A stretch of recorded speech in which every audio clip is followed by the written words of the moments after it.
My life fades, my vision dims. All that remains are memories.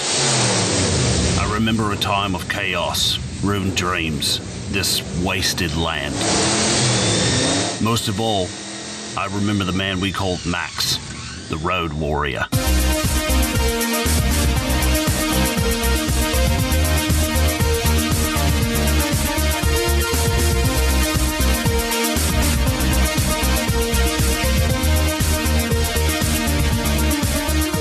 Avenging the death of his wife and young son at the hands of a vicious gang leader, Max drives the post-apocalyptic highways of the Australian outback, fending off attacks from nomadic tribes that prey on outsiders. Falling into an encampment led by the relatively peaceful Papagallo, Max at first schemes to steal their oil, but soon becomes the group's reluctant defender against the hulking Humongous and his ruthless marauders.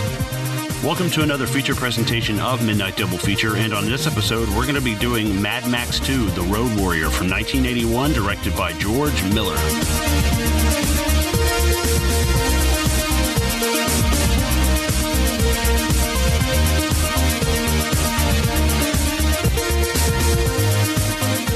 Hello, everyone. How are you guys doing? Zoheb, Floyd, how we doing?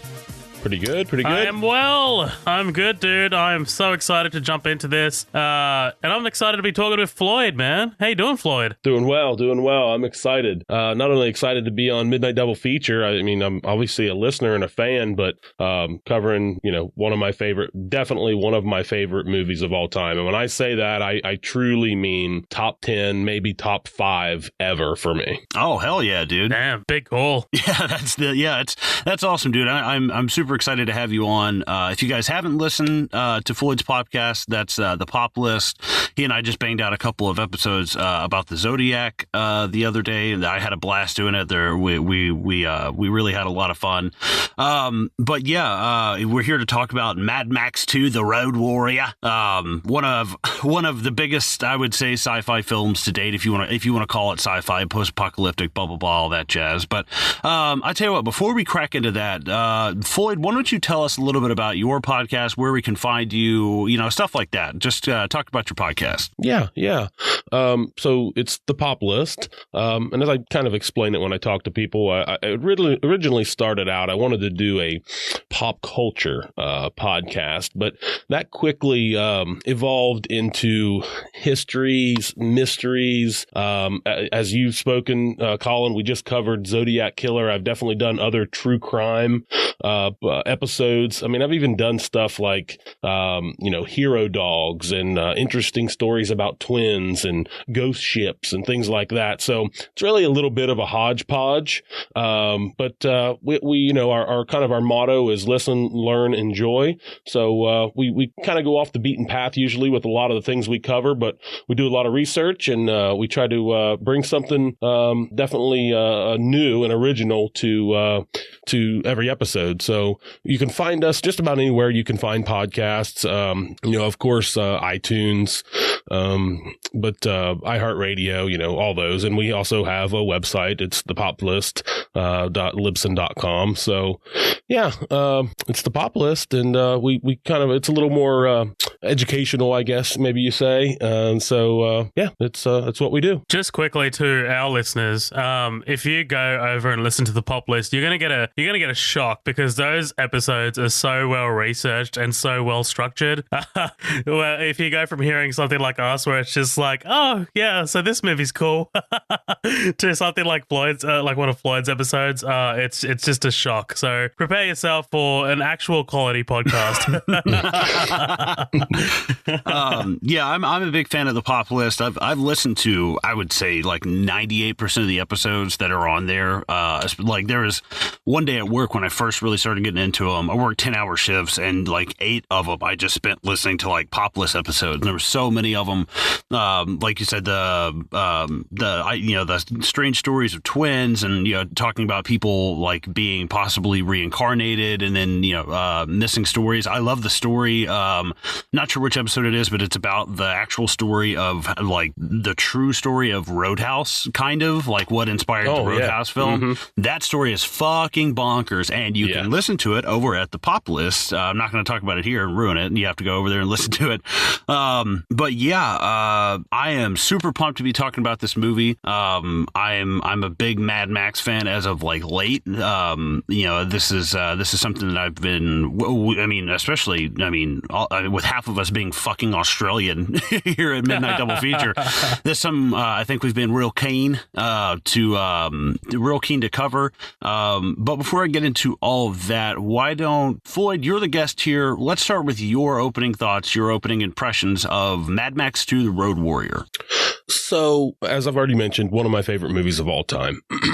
I think I'm a little older than both of you guys, right? I turned 41 actually this Monday. I feel like I'm 8 years old. Yeah, I'll be 29 this year. Okay, yeah. So 25. I thought I was a little older than you guys. So I was born in 78.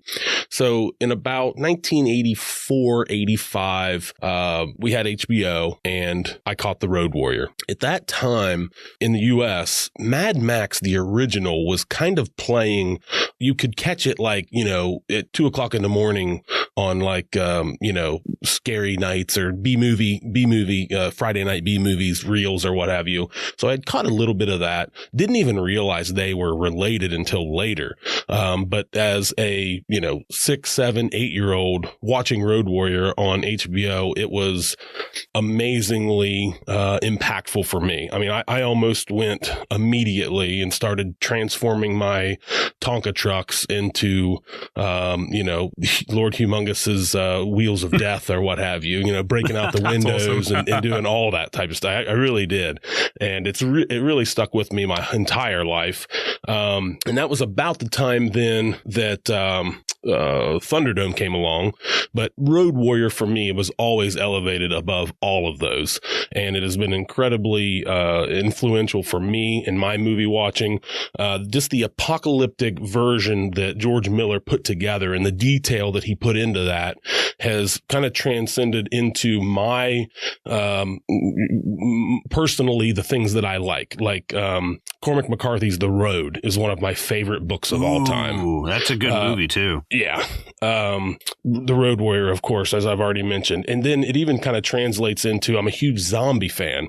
And it's not necessarily just the characters of zombies, but I really like that apocalyptic, the world has fallen apart, the civilization is gone, now we're trying to survive and kind of trying to figure out what is humanity, who's good, who's bad, just that whole thing. It's just always been very fascinating to me, and it started with The Road Warrior. Hell yeah, awesome, dude. I know that feeling of like staying up late at night and catching a movie on TV and being up late and you hear your parents kind of open the door and you're like, oh shit, and, you're you're wondering if you got to like scatter. Right. I spent a lot of really good nights like that. But Zoheb, what about you? I want to know, because this is, of course, this whole franchise is kind of odd and it's weird because like not to say you're not a fan of older movies, but I generally like older movies a little bit more than you. Would you say that's true? And you like newer movies a little bit more than me? Definitely, yeah. This is a franchise that kind of blends those both worlds. So I'm I think it's kind of fitting that you're leading Fury Road, I'm leading Road Warrior, because that's really like I'm like, all right, I'm comfortable here. What is this, like 81? I'm comfortable. Like this is your domain. Yeah, right, exactly. But yeah, tell me, what do you think about Road Warrior? Dude, I love this movie. Oh, thank God. Yeah, this movie is outstanding. But here's the thing, and I'm going to cause so much national shame right now. I have not seen the first one, and I have not seen Beyond Thunderdome. You should. They should just like send you to a foreign country somewhere. Like, isn't it like a national like requirement to have seen like it was like the biggest movie ever in Australia for years, man. Well, it totally was, man. But I was born in '93. Like, what can you say? I suppose next you're going to tell me you haven't watched Stone. What the fuck is that, dude? Okay, I haven't seen it, but I've heard about it. Yeah. Floyd, I'm just killing you, eh? You're just dying over that. Actually, it's not a very good movie, but it was a It was a pretty big Australian movie back in the day. Hugh Keys-Byrne is actually in it as well. Right. Yeah. Keys-Byrne. Yeah. Like, so we'll talk about him more on the Fury Road podcast. But the first time I was actually exposed to Mad Max was actually the first one. Like, I haven't seen it. I haven't seen the full thing, but I have seen bits and pieces. And I remember it when I was younger, when I saw it like bits and pieces, I was like, wow, this looks old. Like, everything about this looks old as shit. And it wasn't until Fury Road came out that I went back and watched The Road Warrior, because my first exposure to the world of Mad Max was Fury Road, and that was only 4 years ago. Wow. So yeah. And when I went back, because when you watch a movie like Fury Road and then you go back and watch The Road Warrior, while there are certain similarities in terms of like themes and things like that, and the way George Miller does his action sequences and builds like all of the moments, all of the dramatic moments, it is tough. It is tough to go back to something like the Road Warrior after Fury Road, where everything is 100 times bigger. Literally, like the budget is like 50 times bigger. But that's not to say that this movie isn't awesome, dude. Like, this movie is fantastic. Like, we'll get into it, but it was filmed literally in my state. And like, whenever like we talk about things that were filmed in Australia as a whole, I get really patriotic. I'm just like, yes, fucking Australia, win one, you know? But it's really cool to see, like, and Matt Vella might talk about this, you know, if he was on this podcast, but the Australian film industry is really not thriving. Like, it is not a massive industry. It's actually pretty niche. And, you know, while we do have a lot of creative artists here, the Australian film industry really as a whole isn't doing that well. Like, you've got massive actors that we put out, like, you know, Hugh Jackman and Nicole Kidman and things like that. And right now, James Wan is getting his name out there, you know, doing Aquaman and Fast and Furious and things like that. But the actual industry as a whole just isn't doing well. But like, when movies like this, like Road Warrior and Mad Max 1 and Fury Road, even 4 years ago, won 6 Oscars and was nominated for 10. Like, it's things like that I'm just like, holy shit, man. Like, George Miller, you are getting our name out there, man. Like, you know what I mean? It's just this kind of like national pride that we have. But then like finding out that like this was filmed in my state, literally I could drive to this location. Sure, it's 12 hours away. I'll get there eventually. But like that just like sets a whole new level of like patriotism. Speaking of like Australian filmmaking, going a little off topic here, but definitely your listeners should be interested in this as well. There's an excellent documentary. It's a Mark Hartley documentary. I don't know if you've watched any of those. He did like Electric Boogaloo and Machete Maidens and things like that. I think you pointed me to this. Yeah, it's called Not Quite Hollywood. Then it has like a subtitle. It's like the wild story of Ozploitation or something. Fantastic documentary. I mean, I cannot recommend that enough. And not just saying that for Australian film fans, but just entertainment and movie fans in general. That documentary is excellent. Yeah, I remember you recommending that to me a few months back, Floyd. Oh, by the way, Colin, you might know this, but Floyd and I actually have been friends for a very long time. Yes. Really? Like, probably a lot longer than you. I mean, like, I'm not assuming things, but, you know, because we all kind of grew out of the LSG community. So, probably since like 2016, 15, 16? Somewhere, 15, somewhere 16, around there. Somewhere around there, yeah. So, yeah, like Floyd's been like, you know, feeding me movies here and there to watch, and I've been trying to pick them up. But yeah, I definitely remember you telling me about Not Quite Hollywood, but I haven't been able to find it for some fucking reason. Yeah, I mean, I would say that we probably converse online at least once every couple of days. Yeah, I'd say so. Yeah, sorry, I'm cheating on you, Colin. How do you feel? But no, man, this movie's outstanding. Like, in terms of what he was able to do, when I say he, I know a lot of people assume that I'm talking about Mel Gibson. Mel Gibson is great, but I'm talking about George Miller, man. Like, this is George Miller. Like, there is no Mad Max without George Miller. What he was able to do back in this was filming in 1979. So what he was able to do then, and the way he was able to pull things off here, like, it was just, wow, man. It was crazy. You can see like it's speaking to that too. You can see the growth.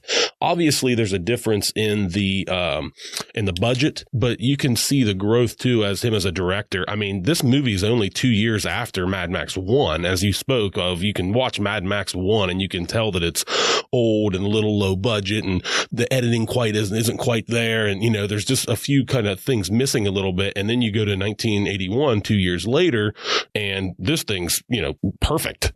I mean, in my opinion, it's everything. The color's better, and, the acting's better, and, the editing, the story, everything's immensely better in just a 2-year period. Right. Like I would say more than anything, the storytelling itself is better. Just like he's able to create the wasteland feels like the wasteland. Like it never feels like you're out in Broken Hill, New South Wales. Like it feels like a desolated wasteland that's been fucked over by humanity. And these people are just literally fighting to survive, right? Another thing that brought me to the road, sorry to keep going on for so long, but another thing that brought me to the Road Warrior, did you guys ever play Borderlands? It came out a while ago. Yeah, I played a little bit of it. Right. So what you could do is literally you could like jump in these cars and drive around in the desert and these bandits would chase you. Like they'd hang off their vehicles and they'd throw shit at you. And man, that reminded me so much of like this, like, cause I'd seen bits and pieces of Road Warrior by then. So I was just like, holy shit. But yeah, man,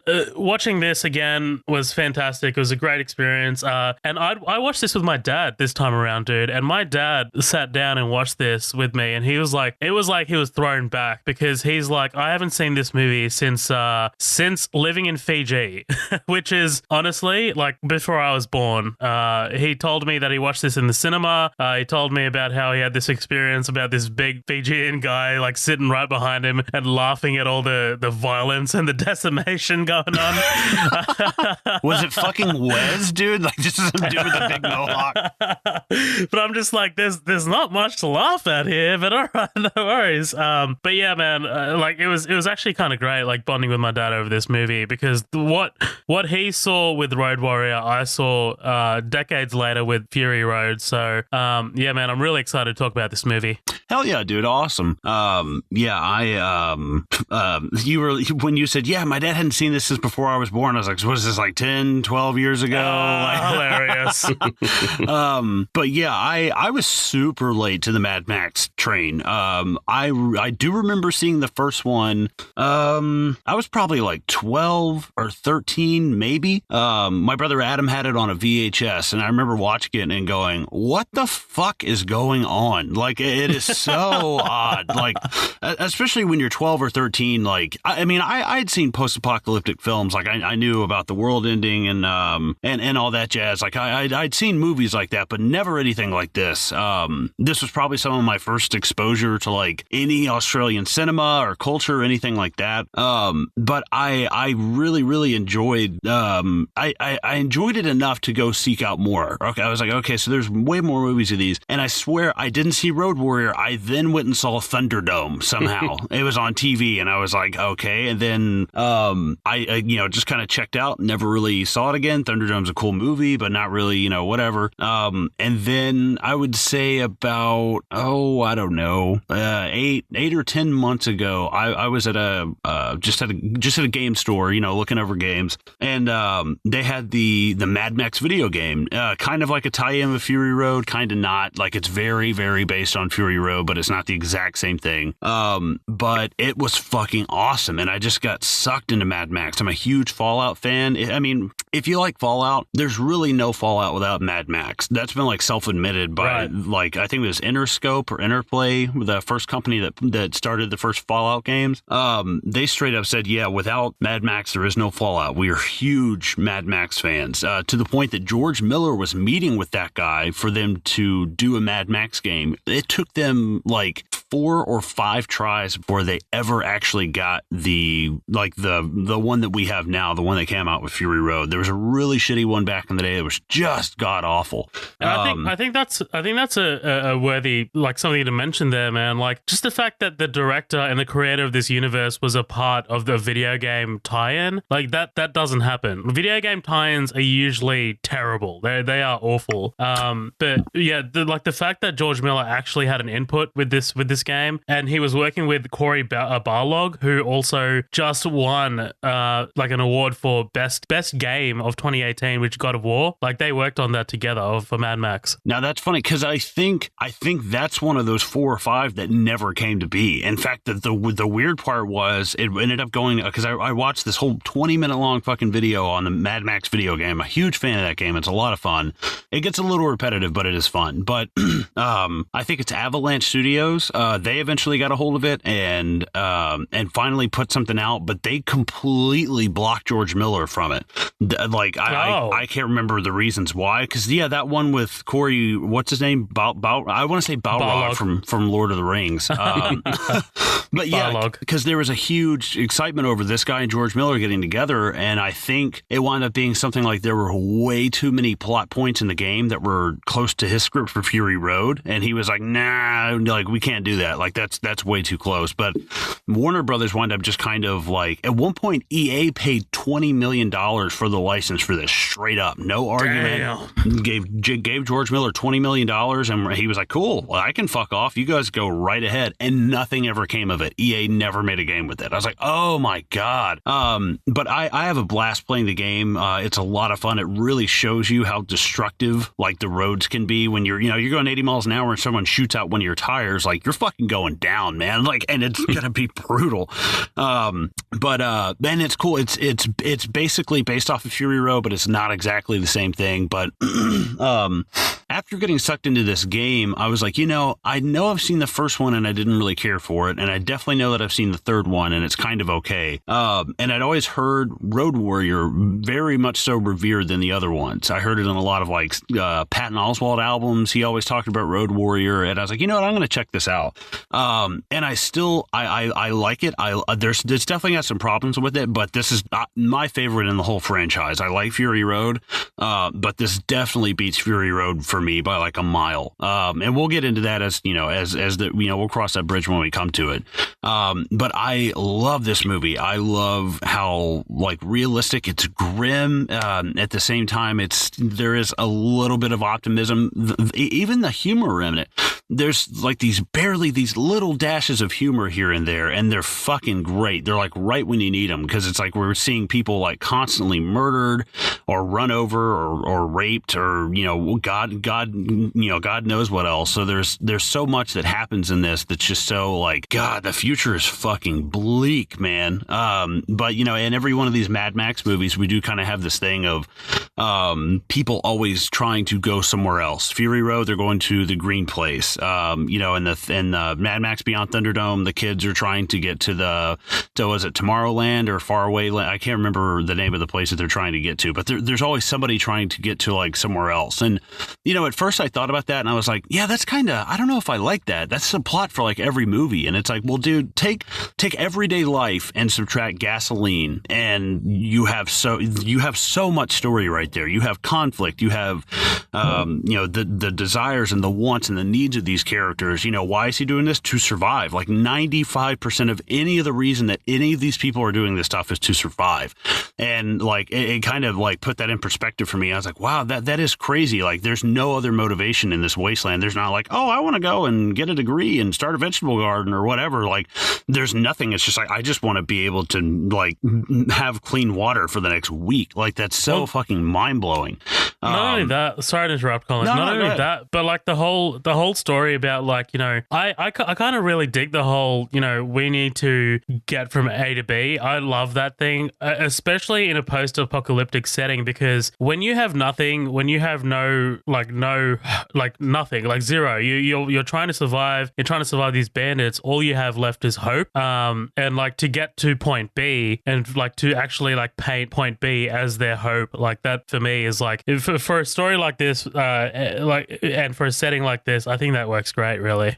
Hell yeah. And it's, talking about going from A to B, it's so great because Patton Oswalt has a really, really, really great bit where he talks about the local movie critic in his town growing up was like, because this time, I think this came out really close to the same time as like 3 Men and a Baby with Ted Danson. And the movie reviewer was like, yeah, I don't get it. It's the future, but there's no gasoline, but they're all driving cars, 0 stars. But if you want to see a good movie, check out 3 Men and a Baby. He was like, oh my fucking God.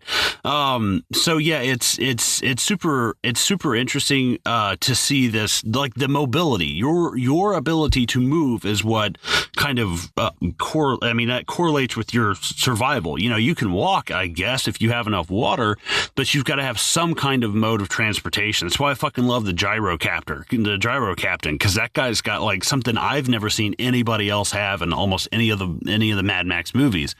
But it's just the fact that it makes sense. Everybody left the major cities and they settled in the outback and in these, quote unquote wastelands and stuff. And in order to get anywhere, you're gonna have to have a car. And it's just the irony of that with the lack of fuel is what causes people to become violent and for the world to fall apart. But then you go out to a place where you have to have fuel, and it's like, damn, that is so fucking interesting. And like you said, this doesn't feel like someplace you live 12 hours away from. This feels like somewhere like 10, 20, 30 years down the road, which is crazy because even though this feels like an older movie, watching it, you're like, this is still, if this were to happen, a few decades down the road, if it were to happen, overnight. But yeah, I like this movie a lot. It's definitely got some problems. We'll get into it as we come to it. But I say without any further ado, we get into this bitch. What do you guys say? Let's do it. Hell yeah. Fuck yes.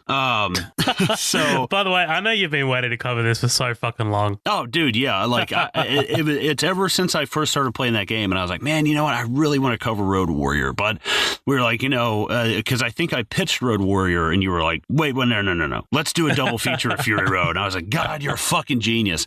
Yeah. Well, again, as the resident old guy here, the only Mad Max video game I played was actually Mad Max on the original NES. Yeah. Mm-hmm. Damn. I still have that. I still actually have the cartridge. Holy shit, man. Yeah. Like, God, I wish I had an old N64 game lying around. Yeah, I remember VHS tapes. Oh, God. But yeah, so this we get this whole opening monologue from, who we don't really know at the time. I think it's we kind of think it's Max, but it's actually a character that we will come to know as the feral kid, all grown up. Just kind of a recap of the first movie. We see this arc that Max is going through, and a fucking great arc over 3-4 movies. Like really, really, really cool. Like it always bothers me watching like an animated movie and you don't see characters like grow older, or the like Bart and Lisa and Maggie are all the same age for like 30 years in The Simpsons, but to see Max like get older and his injuries sustain over from the first movie. He's got the leg brace, he's got the sleeve cut off from where he got the arm run over. I was like, holy shit, this is so fucking consistent. It's awesome. But it's basically just kind of like this whole wrap up about the first movie. And I don't think this is in the Australian one, because they had to add Road Warrior was kind of like a de facto title because nobody had ever fucking seen Mad Max in the US. Like it wasn't nobody knew who Mel Gibson was. Who the fuck is George Miller? Like it wasn't really like a huge deal in the US. Like there was something wrong with the distribution rights I was reading about. So it didn't hit as many theaters as it should have. But this thing comes roaring back with like 10 times the budget of the first one. And it was just absolutely huge. It was, just absolutely huge in the US, and took in like, I think like $30-something million in the US. Yeah, this was made for $4 million, dude. Like that is, that's tiny. Like, I mean, sure. Like, I guess if you adjust it for inflation, like it'll be a bit more, but it's still tiny. Yeah, right. Because it's a simple movie, and I guess we'd know that if we fucking finally jumped into it like we said we would 5 minutes ago. Just quickly while we're on this open, dude. Like you said, I wanted to expand it a little bit more on like the passing of time and like how this post-apocalyptic world has shaped Max. Like they said that he's become a shell of a man, a burnt out, desolate man. Dude, that's fucking awesome. Like just this guy who kind of like walks the scorched earth and just kind of like, wants to survive and basically becomes this recluse. Love it. Right, yeah. It's kind of like this vulture in all leather. It's like, holy shit, man. Like, that's crazy. But yeah, like I said, we get this kind of playback. We see a lot of scenes from the first movie. Obviously, Max losing his wife and his son. I love the line. It's like, he lost everything in the rev of an engine or something. I was like, oh, that's fucking cool. But yeah, we just, dude, hard cut after that, of just like, I think we pulled back out of that engine block, and so iconic, that shot of Max just staring straight ahead, and it's the engine block to the right and Max on the left, and it's like, oh, that's fucking such a good shot. I love that noise. I love that noise as it's pulling out of the monologue, and then we're kind of thrown into this world, and it has this almost like airplane engine noise as it pulls out of the blower on the car, and then you hear obviously that awesome soundtrack kind of kicks in. Totally. It's fucking awesome, dude. Can we talk about Dog for a sec? Dog. Oh, dude, I love Dog, man. What is that, like a cattle dog, like a blue heeler or something? Yeah, literally, you nailed it. So, yeah, it's a cattle dog, blue heeler. He's fucking beautiful. I love this dog. By the way, the producers got him for the film, and he was retrieved from a local pound where he was scheduled to be euthanized the next day. So the productions, wow. Yeah, the animal wrangler found that the dog could easily be trained for the film, and after the film was done, it found a home on a local ranch, which is fucking awesome, dude. I'm so glad this dog got out alive. Like this boy is beautiful. I think there's something absolutely. to be read in. I think there's something to be read into the fact that he is Dog. He doesn't have a name. I think there's something to that where it's Max refusing to kind of connect on like an emotional level. He's not going to name this dog. You know what I mean? He never knows when he's going to lose it. He's obviously already lost everything he could possibly lose, but yet it's still kind of a companion. It just enough to stave off, kind of the loneliness where, you can kind of go crazy. Right. Not to bring it back to a lesser movie, but that's kind of what we talked about on Bird Box, right, Colin? Oh yeah, with her naming the kids just boy and girl. I was like, wow, yeah. Like that's insane. But yeah, I love that dog. That is a beautiful dog. And yeah, I heard it went out to live many years chasing cattle. So it's like, oh, that's nice. That's fucking cool. 'Cause that's a beautiful dog. But yeah, we just cut right into the action. We've got, Max, he's being chased by who we come to know as Wes and his men, who are underneath the leadership of Lord Humongous. Leadership is about the nicest way I can put that. I don't know what the fuck you really call that. But Wes played by Vernon Wells. Do you know who he is in another movie? He's from Power Rangers. That's what I remember him from as a kid, what? Dude. Really? He was in fucking like Delta Force 5 Foxtrot Tango fucking Power Rangers now. There's like 15 seasons. I can't remember which one it is. I was thinking fucking Commando. Oh, He's well, Bennett. yeah. Let off some steam, Bennett. Let off some steam. It's awesome because, Schwarzenegger's Lord Humongous. No, I'm just kidding. But yeah, basically, Max is, outrunning these guys. This is script writing 101, dude. I've written some scripts with some friends before. We've bullshitted some stuff, and you always start the scene right in the middle of the fucking action. For me, that's what always sucks me in, and it's fantastic. It's a great place to start. But we've got Max. How long has he been staving these guys off? Who the fuck knows? But yeah, basically, he's leading them on this kind of ride. And I love the fact that in their haste to do so much damage to him, they actually end up doing more damage to each other. Like, the only thing he ever does is he rams one car from behind, and that's really about it. Like, he doesn't shoot anybody. He doesn't like slam on his brakes and cause somebody to wreck. Like, that's all he fucking does. It reminds me of something Bruce Lee said about fighting. He's like, if you're on the defense constantly, he's like, you'll win. He's like, because you're waiting for them to make their mistakes and their movements and stuff. And I thought that was just super cool. Cause like, they pull up to him on each side. He slams on the brakes. They fucking shoot each other with the crossbows. The one car goes flying off and spins. The other one just like eats shit and just gets totally mangled. Dude, that spin, man. Holy shit. The way that car just fucking tumbles. And then like you see Max like brake with the Interceptor and the back wheel just like it's struggling to stop, but like it does. It's awesome. Yeah, that's actually my favorite favorite part of this whole beginning thing is when he's braking and it's just like the tires just spinning. I'm like, oh, that's fucking awesome. So you'll notice there's a sign saying Monday, look out. And that's actually the name of the place that they filmed. Monday is the name of the place. Yeah. That's fucking cool. But yeah, there's a lot of stuff like there's something about the sign on the truck behind him. It's like the vermin have inherited the earth. Like there's a lot of I love the little random details. Yeah. Like actually, if you want to break down the timeline, and Mad Max 1 is technically set in like 83 or 84. Some guy went through and found a prop that was never even shown in the film, and it says the MFP or MD. I can't remember what the name of the group that I think it's the MFP. MFP, yeah, main force police. Yeah, there's a sign that says MFP established 1983. So Mad Max is at least 83 or 84. George Miller says this is 5 years later, so this is later 80s, and then Thunderdome is 15 years after this, so that's like 2000-ish, 2005. So just something to keep in mind. It's interesting. Like, wow, this is what we thought 1988 or 89 was going to look like. That's interesting. But that's kind of cool. That's kind of cool though that they didn't set that in 2030 or something, so the cars and everything line up and make sense, and right. Everything they're wearing and all that. Right. Exactly. Everything's got it's got that. It would be weird if it were 2085. Like, really, you're still driving a fucking Interceptor in 2085? I guess they also had to factor in their budget as well, right? Like, because you can't pull off a massively futuristic thing with just $4 million. Right. And I think it keeps it grounded in reality as well. It's like, we're not that far removed from this, and I think it's a good touch. But where are you living? Yeah, exactly. I live in the South, dude. No, I'm just kidding. I'm closer to this shit than all you guys. What do you guys think of Wes as the villain? I love him. I remember as a kid, he scared me. He scared me. I mean, I think that's probably the best thing that a villain can do. And he's very complex. So you guys know this whole thing with the Golden Boy and all that, right?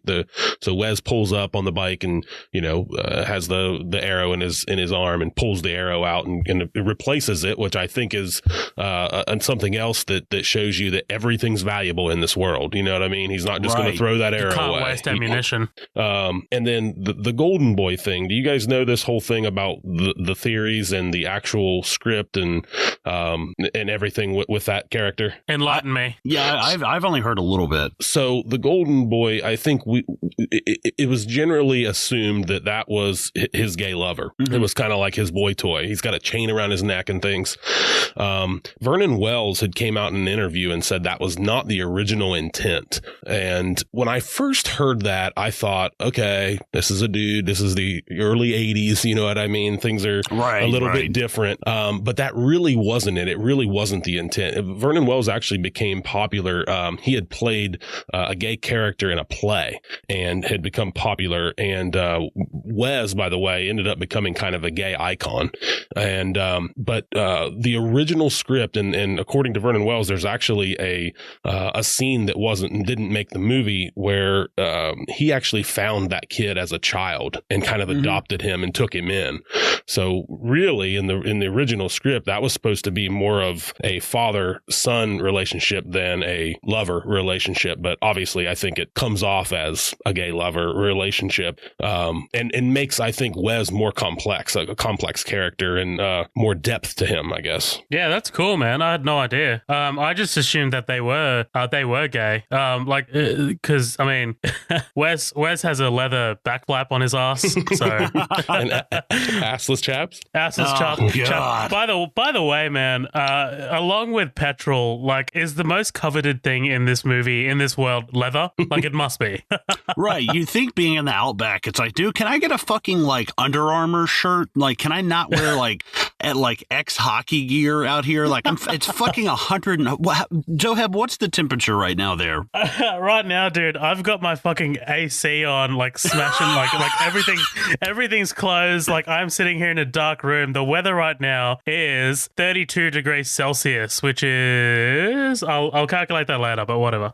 Right. It's fucking hot.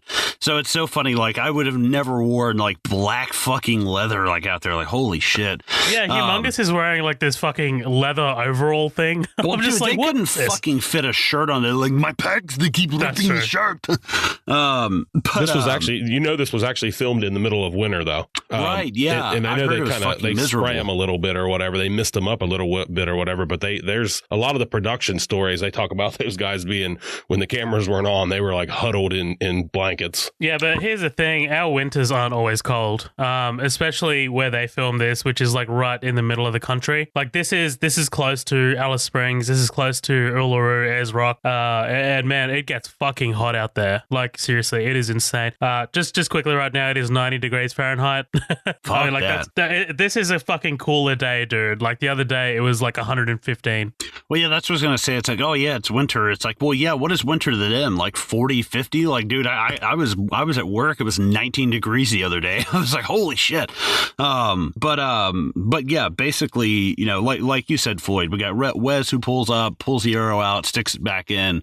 And I love that, like, that Max, you can see it playing through his head. He's got the shotgun, he's like, well, I can just go ahead and get the gas. And if they run up on me, threaten them with the shotgun and they'll drive off. But I mean, just the hoarding of the gas, soaking it up with a towel to wring it out. Like, holy shit, that is fucking crazy. Like, how just waste not, want not to like the nth degree. Like, what the fuck?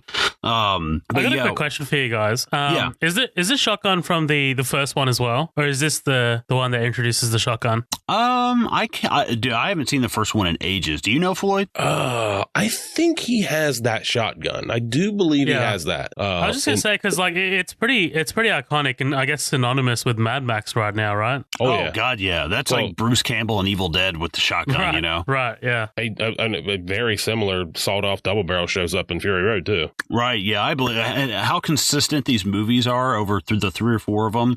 I believe it's probably something from the first one. If it's not the same one, Floyd, in Fury Road, because it also misfires in that, like how it does in this. Yeah.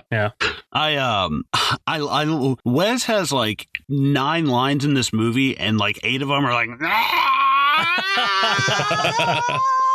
That's like all he fucking does, dude. Like, I hate Wes. I'm gonna be honest. I fucking hate him. Like, I think when he's doing stuff, he's like formidable, and he looks when his eyes get real big and he's smiling and like running at people. I'm like, dude, that's fucking terrifying. Like, imagine that rolling down the street on fucking rollerblades at midnight. Like, holy shit, that would creep me the fuck out.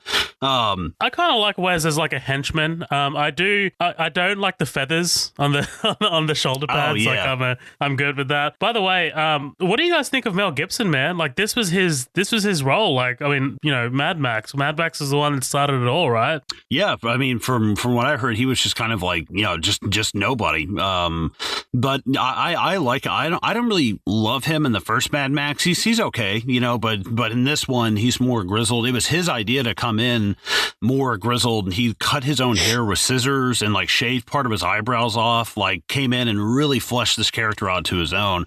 But I love him. I think he plays he's very much sort of like the hero of a thousand faces, very like mythological kind of person. And I love him as Mad Max, especially in this one. He's very strong, very silent, plays it very well. Yeah, the strong silent type works really well. By the way, he's got 16 lines of dialogue in this movie, and two of those lines are, "I only came for the gasoline." Right, yeah. It's like, I wonder, like, between him, Darth Vader, and, like, Hannibal Lecter, who has the least amount of lines? I was wondering that, but I never actually Googled it. But yeah, like I said, Wes drives off, he gets the gasoline. Dude, I tell you what scared the shit out of me. I kind of laugh when he opens up the door and that dead body falls out. I'm like that is so fun. That is like the worst the worst dead body I've ever seen in my life. Like, I just kind of laugh. Motherfucker. Dude, I can't help it. I've watched so many horror movies. I'm like, that's not what they look like. But I love the dude who's like caught up in the wreck from the other dune buggy, and he sticks his hand out. I'm like, what are you, like the Australian Oscar the Grouch from Sesame Street? Like this dude who lives in a fucking trash can. By the way, we get our first fade out, dude. First of many fade outs. First of many. Oh, we don't get any wipes yet. But this is like, I was like, am I watching Star Wars? Right, yeah. Especially some of the soundtrack at times. I'm like, dude, this feels like Star Wars. Very Star Wars. But Max, he gets the gasoline. He also finds the music box, and then we take off. We leave the scene. We roll up on, I believe this is Bruce Spence. I think that's who plays the gyro captain. Dude, this guy, fucking Lord of the Rings, Star Wars, like, he's been in a lot of shit. And like, I mean, I've never heard of him in my life. First thing I'd say to him in was Ace Ventura, Pet Detective. Oh, sorry, Nature Calls. When Nature Calls. Oh, isn't he like one of the goons in that? He's one of the poachers. Yeah, dude, he's also in like the Matrix Revolutions or Reloaded. Jesus. This dude went on to tackle, like, he's in Mad Max, Matrix, Star Wars, and Lord of the Rings. It's like, dude, talk about some guy who hopped from trilogy to trilogy. Like, holy shit. Lately he hasn't been doing too well. I'm looking at his resume here. He's got I, Frankenstein, and Gods of Egypt. Ooh, sorry, Frankenstein. Bruce. But yeah, I love this whole gyro captain's plan. How long has he been down in the ground waiting for somebody to show up? Good question. I always wonder that. I'm like, for one thing, I mean, it seems like this is a sparsely populated area. Like, this is not a good idea. Like, I could see doing it outside of a camp, like, somebody's going to come by or something. But for one thing, you're staying in the ground. Like, I fully like in real life, he would stick his head up and be like, blah, and then they just shoot him in the face with a double barrel. Like, there's no way he can get up like to the ground. Like, all fucking 7'5" of him. Jesus, this dude is so tall. Like when he first pops out of the ground, it just looks like there's like a lift under him that just like brings him up. But yeah, gyro crapton. Do you guys think, obviously, as I've mentioned earlier, I've watched this movie 100 times, so I have all these in-depth thoughts on certain scenes. Do you guys think the reason he runs across him is because he's getting off the highway? Oh, like you think gyro captain sets it up like there's no way he can't see me kind of thing? No. I'm saying I all of a sudden Mad Max goes from being on the highway and being chased down to all of a sudden he's on this dirt road. I think he's getting off. I think he's getting off the highway and then he just kind of runs into that. Get off the fucking main road, man. They're at least somewhere by. Yeah, that's a good catch, man. That's really cool. How have we not talked about Max's fucking car? Oh, dude. The Ford Falcon XB GT Coupe 1973, otherwise known as a V8 Interceptor. This thing is a fucking beast. Yeah, I love that. Like, this is one of the few cars I haven't unlocked in the Mad Max game, and I want it, dude. Like, you can completely customize in that game, colors, you can put spikes on it, like all types of shit. And I want that Interceptor so bad. It's like, so beautiful. They only made like 900 of those, right? Yeah, it's very rare. Like, I'm just gonna. They obviously heavily modified it for the movie, so like 2 massive fuel tanks were added to allow the car like to travel greater distances. Front bumper was removed to allow the vehicle to travel off road. Passenger seat was removed and a custom seat for Max's dog was installed. Max rigged the tanks to explode with a booby trap, obviously, and he has several weapons that we're about to see here. Like, dude, this car is both functional for the apocalypse and beautiful. Yeah, maybe not practical, but beautiful. Right. Like, I drive a Yaris that gets 40 miles to the gallon. It's like, I don't want to drive through the Outback on that, but I want that fucking gas mileage.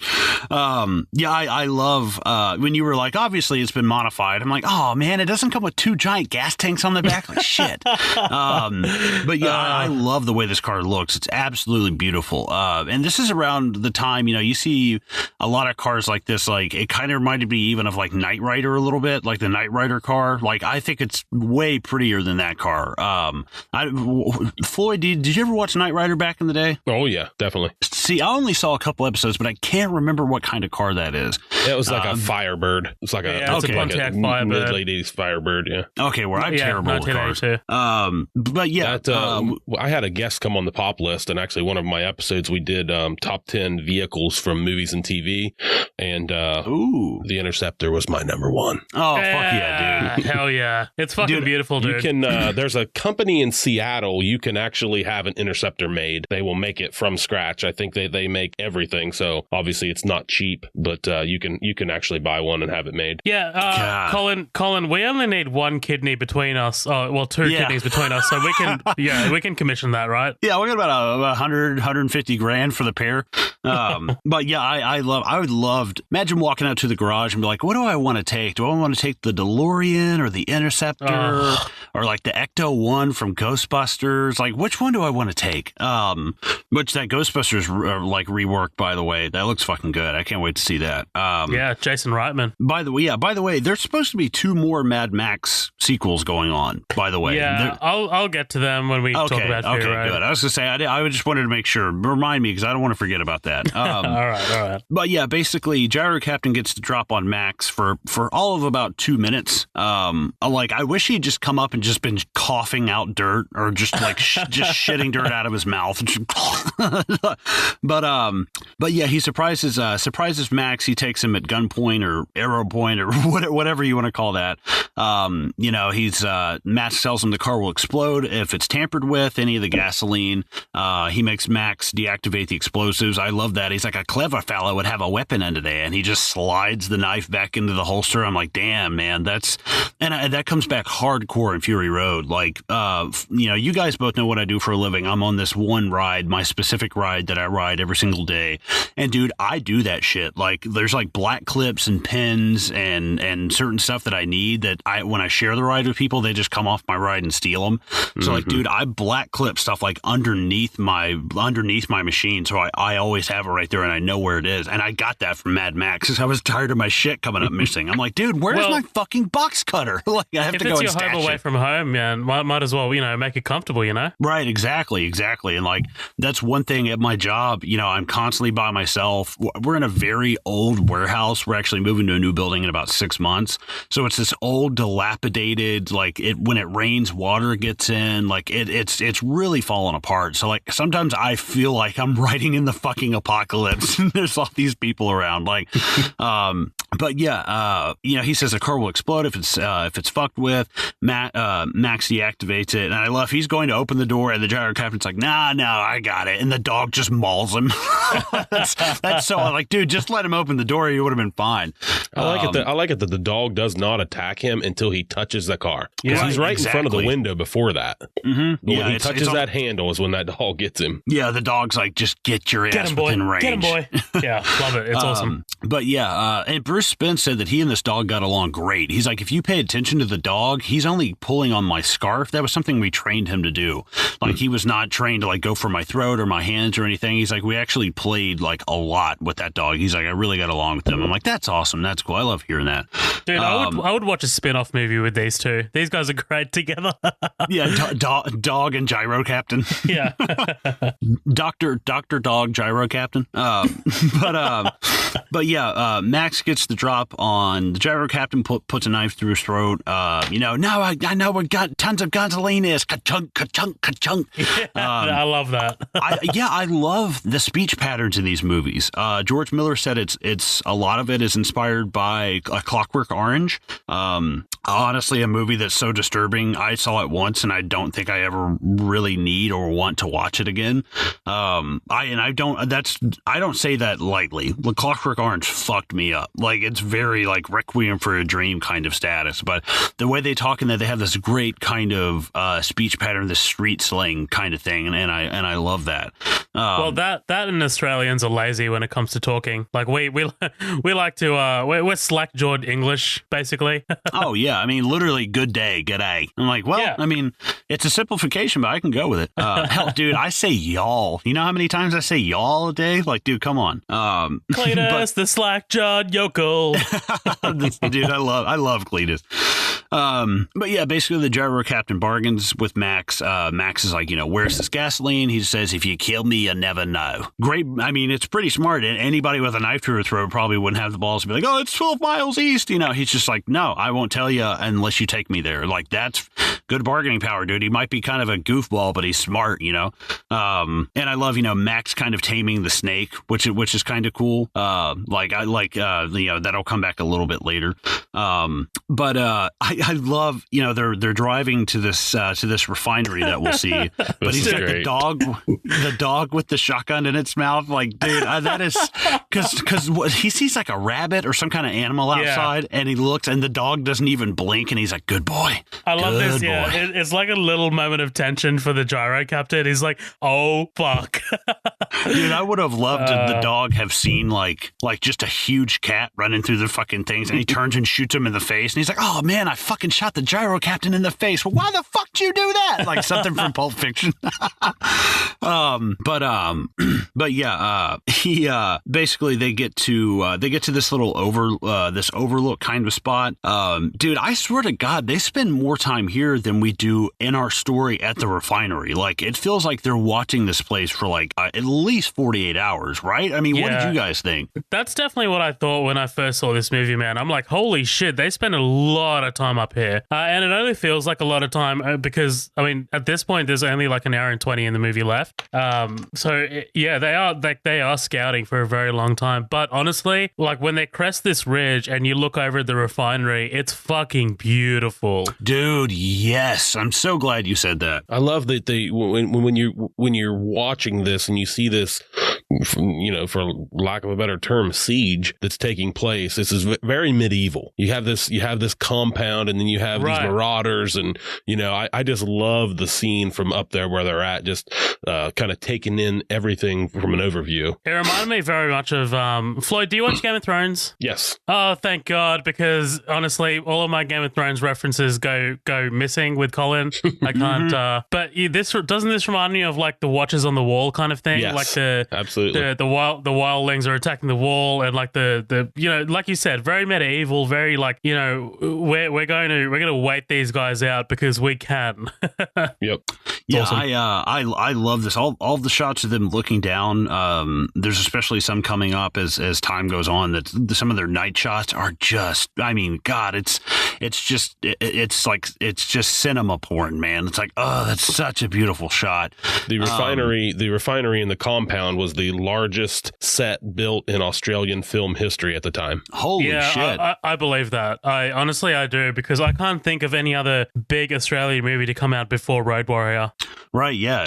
Like I think that's so interesting. Just, I mean, compare it to like today, where like, I mean, most of the stuff was going to be done digital, like these days, like not building this refinery, like, but I mean, $4 million today. I mean, what is that? Like your first act, like you're going to need like way more money. Like it's awesome to see how they stretch that budget out, especially in the first movie. Paying people in cases of beer, like it's crazy. The refinery, that area right there in particular, but also a couple other spots, people still go out and do digs to find up to just try to find memorabilia from the movie. Oh, that's fucking cool. Yeah, there's some people who do that for like The Thing. Like I heard about, they trek all the way up somewhere in God knows where in Canada and find pieces of like helicopters and shit. I'm like, go you. I mean, I guess don't get killed. Yeah. Hey guys, does this mean we're taking a road trip to Broken Hill? Like seriously, dude. Pack your shovels, boys. Don't get me fucking started. But yeah, Max and the gyro captain overlook the refinery, which is under attack by Lord Humongous and his gang. Gyro captain gives a little bit of exposition here. Humongous has been attacking around the clock, day and night, to no avail. Max looks in, he sees the large tanker of gasoline in the middle of the refinery and attempts to find a way in after handcuffing gyro captain to a tree, which is kind of fucked up, considering, because I forget about him. Like there's so much stuff going on the ground that when they send Max out later to get to to go get the rig. I'm like, oh yeah, fuck the gyro captain. Like I kind of forgot all about him.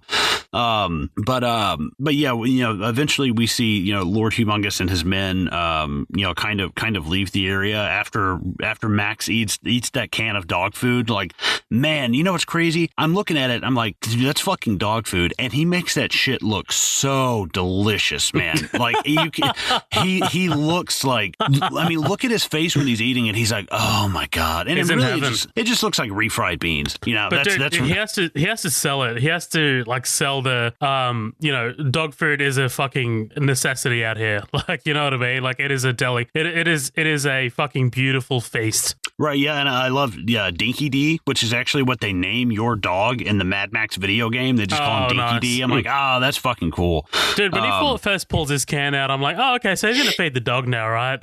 And then he's like, nah, I'm going to eat this all myself. Yeah, what I love is that he whips it out, and the gyro captain just pulls it like, oh, yeah, this is my special occasion spoon. And just wooden ass spoon he keeps in his pocket, like, whatever. Just carrying it around everywhere. Right, yeah. I love after the gyro captain finally gets the can, he pulls out like a napkin and like dabs the corners of his mouth. Yes. like still trying to keep some kind of etiquette in this like savage land. Like, yeah, again, those humorous parts, they're very few and very far between, but they're fucking great. They come right when you need it. You need a little kind of like chuckle there, and he's good. He's good comedic relief. But the gyro captain has to remain decadent while a woman gets raped down at the bottom. Okay, come on. Yeah, dude. Oh my God. Yeah, that's exactly what I was thinking. In this land of fucking just sexual assault and gasoline, like, holy fuck. But yeah, I have this in my notes here. They survey the refinery. Gyro captain and the dog fight over the can. Humongous's men finally surrender and leave, and Max and gyro captain overlook with the best shot of the entire movie, dude. Oh my God, it's like 18 minutes and 30 seconds in, and it's right at night. They like all the trails of the vehicles leaving. It looks so good, man. It's fantastic. They talk about it. George Miller talks about it. If you ever listen to the Road Warrior, the commentary, he talks about they waited for the magic hour so they could pick everything up and get the shadows and get the lights that they had placed in the at the refinery and everything. And just like you said, it's perfect, dude. Yeah, it's beautiful. I'm a big fan of seeing shots with something that's really close up on one side and really far away on another. I love those shots, dude. And this did not fail to deliver. I love it. I like the fires too. If you look, there are fires like out around the perimeter where they have people, where the Marauders have people stationed, in case someone tries to get out of the compound. Yeah, absolutely. I mean, just the destruction that's all around this place is like, holy shit. Like, the damage really speaks for itself.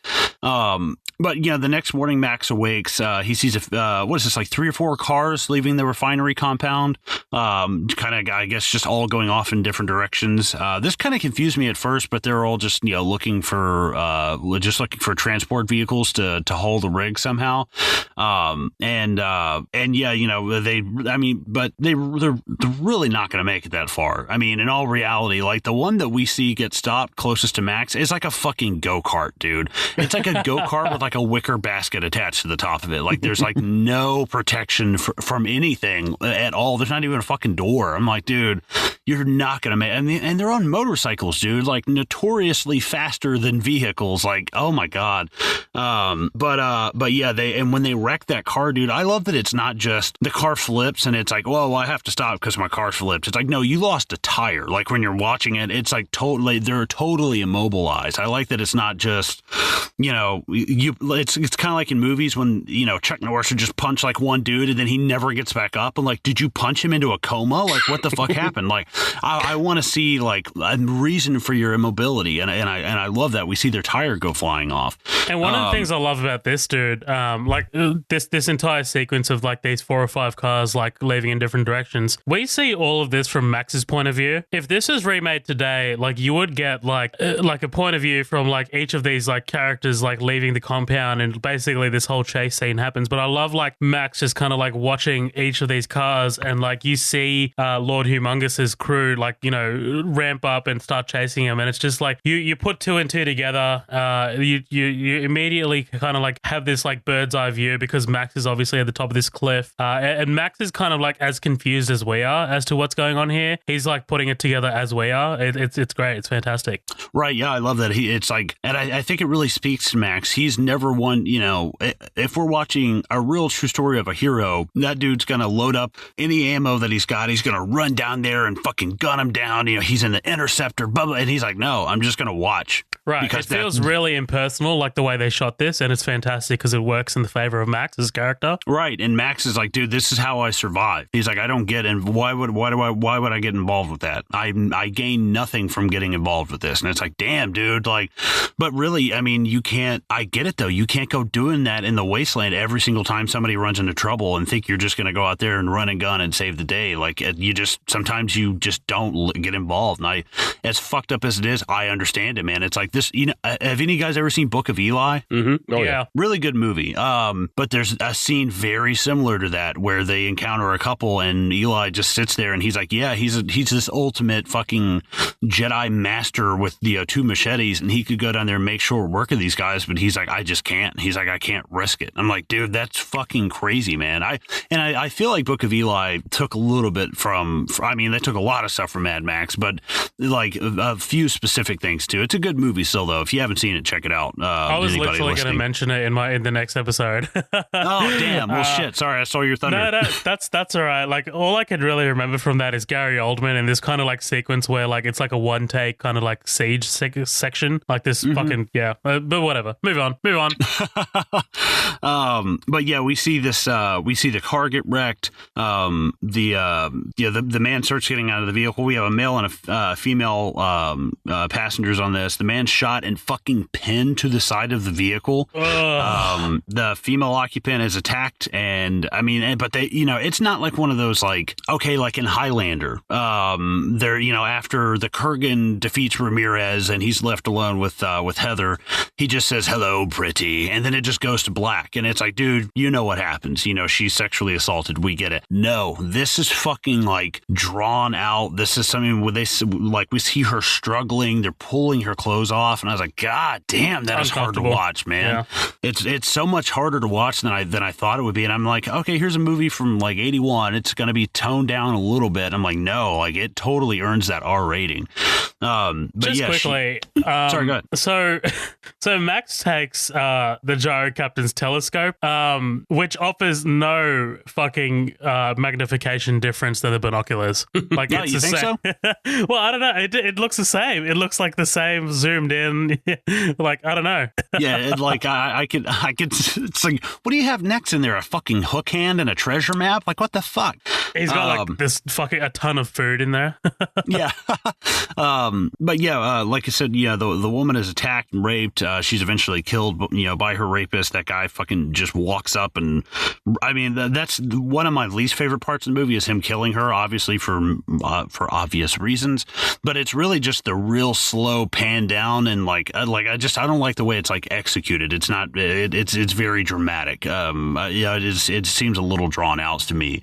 But yeah, I like Max rolls up on that guy and he just stares at him. The guy smiles back and he just fucking knocks him with those bolt cutters. I'm like, oh, dude, break his fucking head in, dude. Like, please. Real quick, just 1 second. When he pulls the like the camo off the interceptor up there, that I don't know if it's something about the angle, how that car's setting. Something about how that car is setting right there reminds me of the opening scene of Fury Road. I don't know if it's like, I don't know what it is, but there's something about that. I get you. Yeah, that awesome, like literally the first shot of Fury Road as Max is standing next to it and like the car's like tilted like that. Yeah. Absolutely. I totally fucking see it. And then also, I guess we can't underestimate the importance of bolt cutters in the apocalypse. No. Oh, dude. Yeah. It's like a huge part of Fury Road as well. It's like the first third of the movie is him trying to find fucking bolt cutters.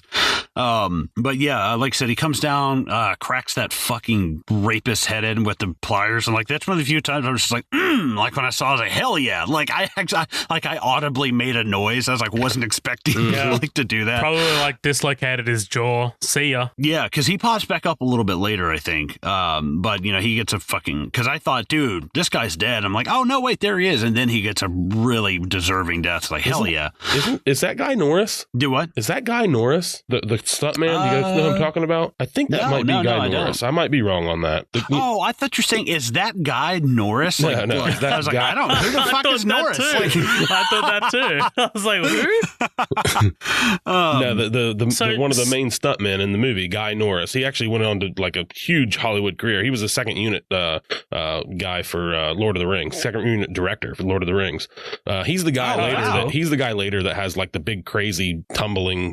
Stunt. Dude, that might be him. I think it's him. Because you know what? I was watching the special features for Fury Road, and he does the first stunt, like that first tumble of the car of the Interceptor in the Fury Road, and he does the what does he do? He does one of the last, like one of the final ones as well. Oh, he crashes the Duff wagon right at the end. So like it might honestly be him. I think it is him, because I think he plays like the character in Road Warrior that he plays is like Bear Claw or something. Remember in the end, like that big claw, the claw, the guy has like the metal claw over top of his hand. You know what I'm talking about? I think that's him. I think that's that same character. So cool. This guy that Max rescues, is this Papagallo?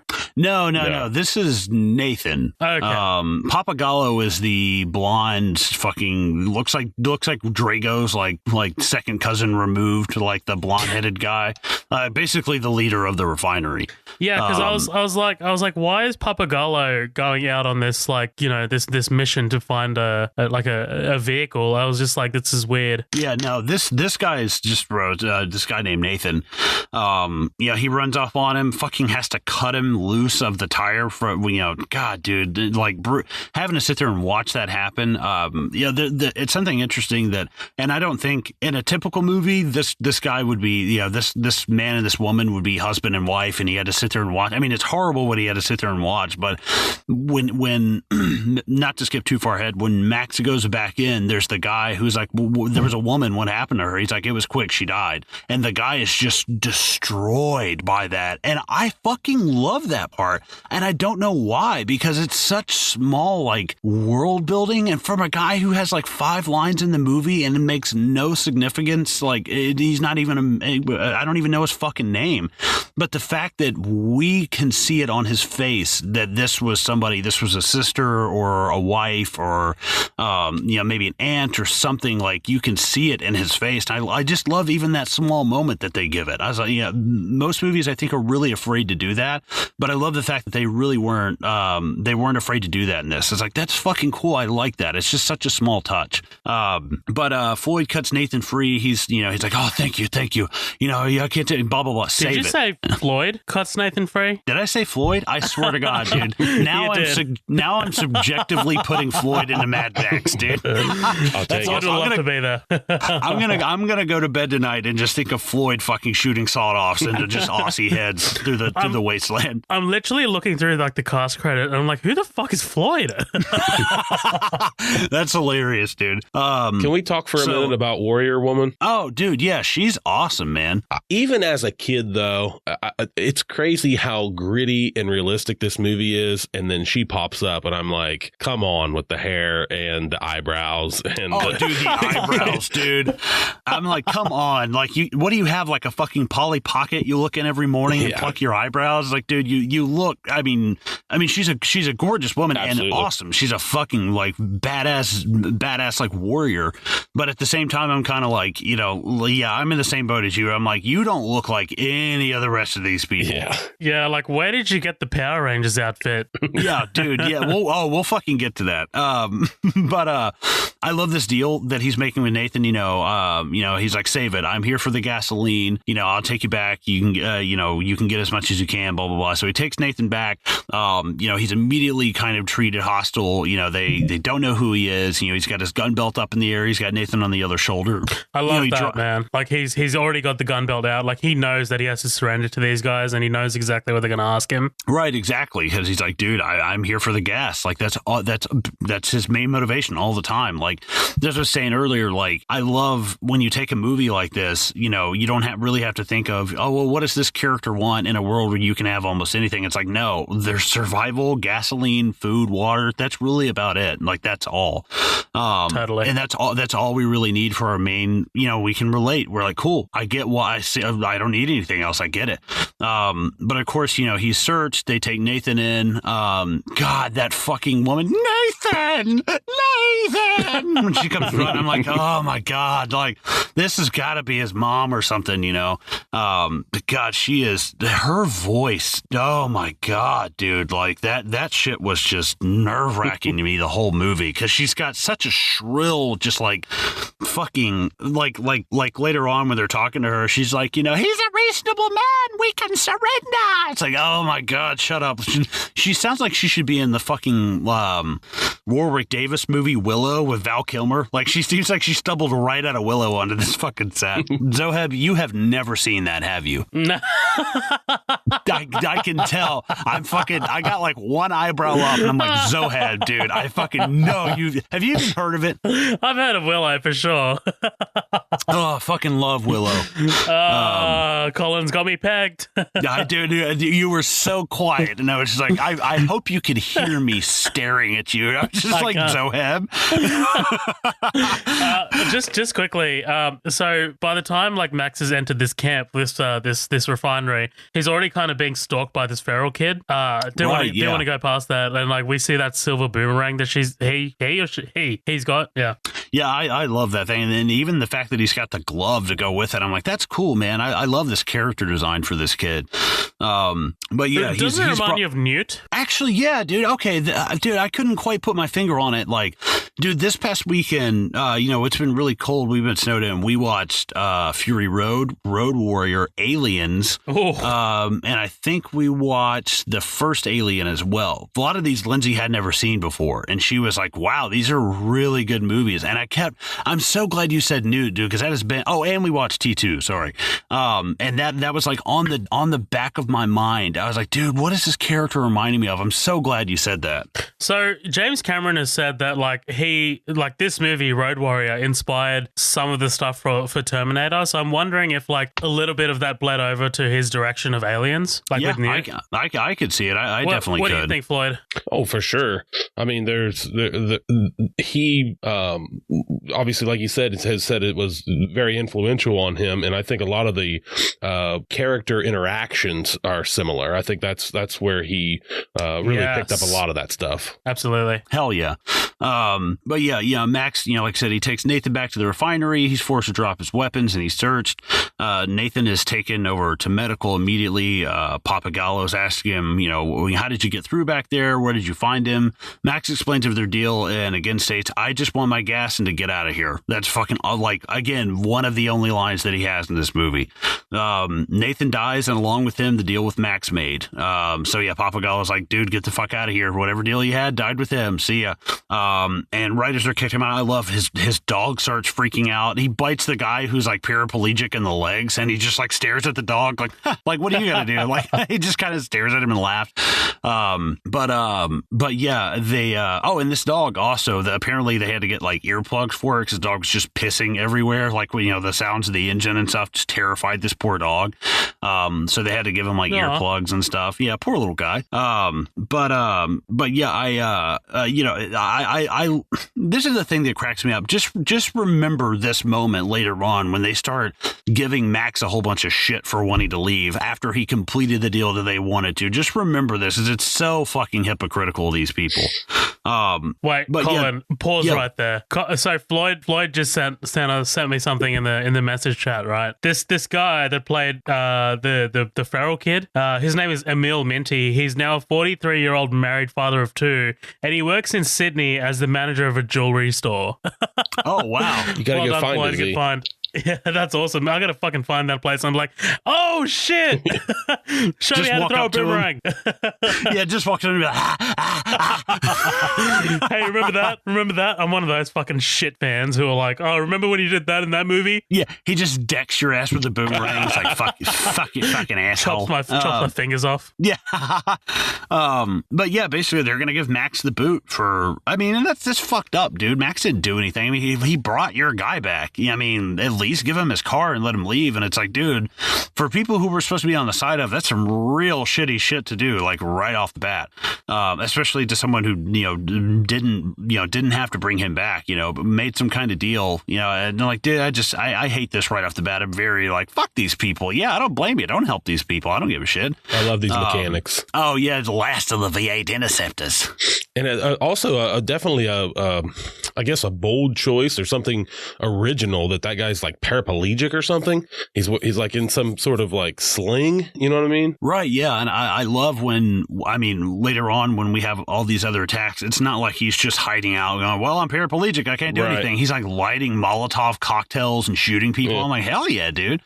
Colin, that Australian accent needs to go. I'm offended. It keeps popping up here and there, and I'm just like, ah. What are you gonna do? 1-star your own podcast, motherfucker? Hell yeah. I'll dive this shit. Like, I'll Suicide Squad this bitch. Yeah, he's like, I will kamikaze this fucking plane so fast. But yeah, right before they're about to kick Max out is when conveniently Humongous shows up with his people. Got those 2 people strapped to the front of it. Oh my god, dude! Like, we obviously see this with Max and Fury Road, but blood bags, yeah. Good Jesus Christ, how uncomfortable that must be! Like, oh my god, the pain that you would be in just riding through. These 2 actors, dude, they're probably fucking like, George, how much longer do we have to be out here? Yeah, right, exactly. You're only paying me in 24 beers. That's all. I could totally see that. George's just get me a slab of beer, I'll be fine. This like minute or 2 minutes right here where Humongous comes up and the feral kid goes out there, and this whole thing encapsulates how interesting this whole world is that Miller's created. One thing that really makes Humongous, you see him, he's obviously got this crazy barbarian, he's wearing this steel like metal hockey mask or whatever, and this he's practically naked and he's crazy muscular, but then he talks and he's almost kind of eloquent or well spoken, you know what I mean? And it's kind of it kind of takes you off guard a little bit when he actually starts speaking to them and almost reasoning with them to some extent. Just, hey, walk away, Yeah, this guy like studied at like fucking Harvard University while on off season from fucking Gold's Gym. Like, right. It's like, you have to work your body and your mind. But yeah, they roll up. I love the fact that they've basically tortured these guys into telling them that they're looking for some kind of vehicle to haul the rig with. I'm like, dude, that's just makes the situation that much worse for the people in the refinery. They're outnumbered. They're obviously, because that's one thing, I guess we should talk about Humongous's crew. A lot of these people are apparently ex-cops and like ex-military and stuff. We see a lot of police cars, like, they've got the white helmets and the aviators. Like, a lot of these people are apparently police officers, because obviously Max is no longer a part of it. Most of the MFP is probably split up and gone into other, groups and stuff. There was actually a plot line they threw out that in the first movie, there's his friend Goose. They were going to have Goose be Lord Humongous in this movie, and they thought, wow, because that would make actually more of a reason for Max to stay around, give him a little bit of a personal reason. But they just thought it wasn't a really good idea and abandoned it for probably the better. I think it's fine that he's not somebody personally connected to Max, but at the same time, I'm not totally against seeing that, because that's also gives a little bit more personal reason for Max to get involved. And I think it would be kind of interesting to see. We don't really get a personal reason for him to be involved until like 20 minutes before the movie ends. So it's kind of cool. It would have been cool to see something kind of push him to that point. But then it's kind of like you've got this massive wasteland that Max has been trawling for years. He's become this hardened like badass. Like, what are the chances that he comes across his old mate who's basically terrorizing this town? Like, it doesn't work. Yeah, I completely agree. I think I like the idea. I like kind of going through these theories and things that could have been, but the idea that he runs into Goose and out here in the wasteland, I think it makes the world too small. Right. I kind of put it in terms of like Star Wars, and that's kind of what Lucas did. He did it too much. You know what I mean? It's like all of a sudden now Darth Vader made C-3PO or whatever, or R2-D2. I mean, I just don't, and then I don't like it that how he did that, how Lucas did that with Star Wars. It just made this galaxy like they're all interconnected. You know what I mean? And in this, I like it how he just went out in the wasteland and never really ran into any of those people again. Oh, dude, it reminds me of a good mutual friend of all of ours, a good saying that he has. If you're a fan of LSG, you know what it is. I don't think I have to say it. It's the first thing that I thought of when I heard it's all connected. Yay! It's like the first fucking thing that's a shout out to you, Dean. I know Dean's probably super pumped that we're covering this. I hope he's excited to listen to it. And this was I know a movie that's up there for him, so I'm super excited to hear what he thinks of our episode. But yeah, this is where they, like I said, they confiscate his car. The Lord Humongous shows up. But this time they have the two of the occupants tied to the front of the car. The warrior of the wasteland, the Ayatollah of rock and roller. Love that line. I do too, dude. It's fucking great. Humongous said that he knows about their plan to find a vehicle to haul their gasoline out of the wasteland and advises against it. The feral kid attacked with his boomerang and kills Wes's fuckboy. Why did we need that twice? It throws me off because he comes out, he throws it once, it goes right back to him, and then he just throws it again. I'm like, dude, just kill him on the first throw. I was like, I don't think I need two throws here. Like, I know that's so fucking nitpicky, and just fast forward the next 15 seconds if you have a problem with it. But like, it was just such an odd thing to show that twice back to back. And what's hilarious is when he kills the golden boy, the golden boy's looking in like almost the exact opposite direction.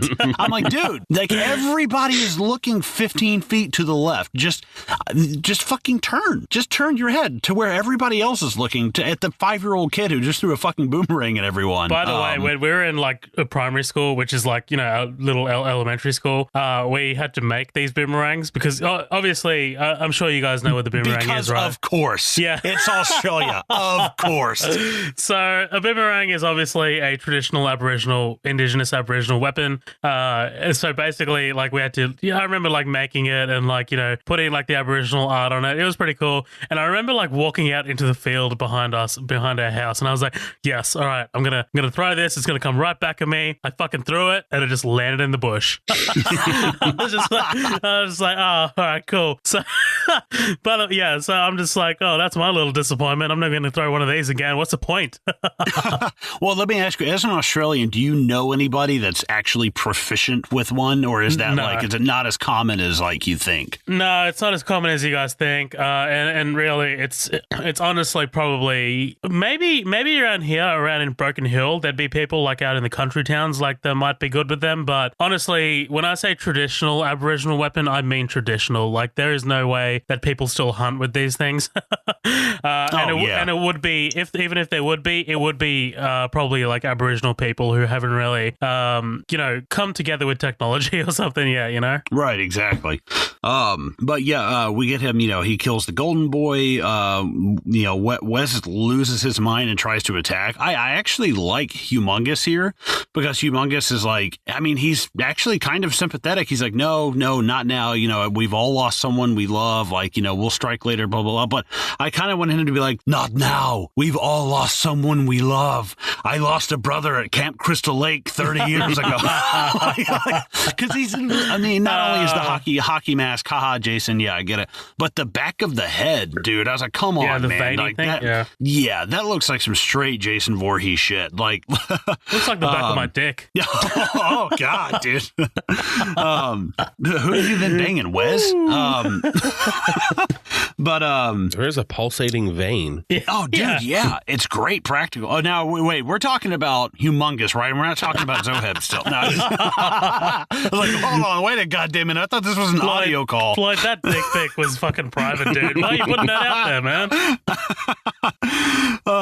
But yeah, so the Humongous, he gets Wes to calm down. Fear is our ally. That shit is so fucking. Because he's not Australian. I guess he's like German or something. Like, yeah, it's weird. I couldn't put a finger on it at all. No, I know that. Yeah, this guy's Swedish. The actual actor, or you mean the character? Yeah. Well, I think the actual actor is like Swedish, but the character I don't really know anything about. Well, to that point, later, obviously, you see there's a little German symbol or whatever in his case, but he also recites some German like philosopher later. Oh, okay, cool. Yeah, nice catch, dude. I love the guy who tries to catch the boomerang. They cut his fingers off, and he just starts laughing too. I'm like, that is not a reflection of the world that they are living in. What the fuck? Yeah, and I love this where Humongous is just like, just walk away. Leave your gas and compound. I will spare your lives. Just walk away. You have one full day to decide. Yeah, basically, and they ride off. I love that he has to basically choke Wes out. I'm like, dude, after he grabbed you, just stop. Just stop. You're not getting out of there. Like, you and all fucking 80 pounds of your eyeliner that you stole from Brandon Flowers from The Killers, you're not fucking gonna get out of there. Like, you Pete Wentz Fallout Boy looking motherfucker. But yeah. By the way, most of their costumes are from like junkyards and BDSM stores and like, yeah, hell yeah. Are you still laughing, Zoheb? What the fuck is so funny? I was laughing at the BDSM store thing now because I was just like, literally, I brought up a photo of I'm gonna butcher his name, Kjell Nielsen, who plays Humongous, and dude, like his IMDb photo is him as Humongous, and it's literally, if you didn't know that was a Road Warrior, you would think it was like a fucking BDSM sex movie, like a better version of 50 Shades of Grey. Right, dude. There's actually just a quick tangent. We have these things here called Way Late Playdates. It's at the Adventure Science Center. It's 21 and up. They serve alcohol there, but they have themed parties. They have like time travel. We went to a Heroes versus or Marvel versus DC one. There was a Harry Potter one we went to. Dude, in 1 week is fucking post-apocalyptic dystopian worlds. And I was like, dude, and I'm gearing up to watch Mad Max. So I've been looking all day online at like the Brando motorcycle jackets that he wears. And dude, if you want to get a good one that actually looks like Mad Max's, you're dropping like $200 or $300 like that. Like, dude, there's and now there's even some like you can get the full body of Morton Joe costume for like $600. I was like, God damn, dude. Like, I don't know who has this kind of money. I fucking don't. But now I'm like all day I've been watching these movies and trying to think of a costume to wear to go to this thing. But yeah, basically after they leave, the refinery's inhabitants argue whether to surrender or fight back and leave. Max meets with the Feral Kid and begifts him with the music box. The residents resign themselves to their inevitable defeat and the majority call it quits, but not before Max chimes in. 2 days ago, I saw a vehicle that would haul that tanker. You want to get out of here? You talk to me. I'm like, oh, fucking so good, dude. Short, simple, to the point, man. It's very like Quint in Jaws, like digging the nails on the chalkboard, and everybody's like, hell yes. Because I was watching it, the zoom in, like the way it zooms in and kind of like past the crowd, that's literally like Quint, like being like revealed in Jaws. Right, exactly. I also, I don't know who the guy is. He kind of looks like a shitty version of like Patton. He's got like the sword and he's like, he's a reasonable man, open to discussion. I'm like, dude, look at that guy. Like, do you think that guy is a reasonable person open to discussion? Like, Jesus. He's like, we've all lost people that we love. My steroids dealer, seriously, some great shit. In 6 months, he's like shriveled up and dead on the side of the road from like lack of fucking steroids. But yeah, so basically Max is like, yeah, I know where this rig is. I can get it for you guys. Max offers to get the rig for as much gasoline as his car can hold and as much as he can carry. Although initially hesitant, Papagallo agrees to Max's offer and he is sent off in the night for the rig. Dude, these night shots look like fucking Tatooine, man. All of this looks like Tatooine at night. And it's beautiful. It looks great. I love the shot of them meeting. It's gorgeous. I mean, just from the little bit of outside that we see over Papagallo's shoulder, I was like, dude, I love the way this movie looks at night. It's gorgeous, man. And like lot of movies. Sorry, go ahead. No, I was going to say like the night shots in this look beautiful. They look absolutely amazing. But like, again, man, this is just one of those things where like after I've watched Fury Road and I've seen like how beautiful night shots in that are, like I'm just a bit like this kind of, I'm less, it's a lesson to blow a little bit for me. Oh, okay. I love these night shots. A lot of these night shots actually, they feel kind of John Carpenter to me. Oh, yeah. Especially later on when Max comes back. I'll point it out when we get there. But yeah, basically Max takes off in the middle of the night carrying, dude, that's got to be, what does he say, like 5 gallons of gasoline, diesel to start off with. So, I mean, God, just carrying that thing for however many miles it is to this refinery, like Jesus. And, Max loses his footing in the dark. He's almost caught by one of Humongous's men who are camped out nearby, but the feral kid steps up to the plate and saves Max's ass with a distracting wolf howl.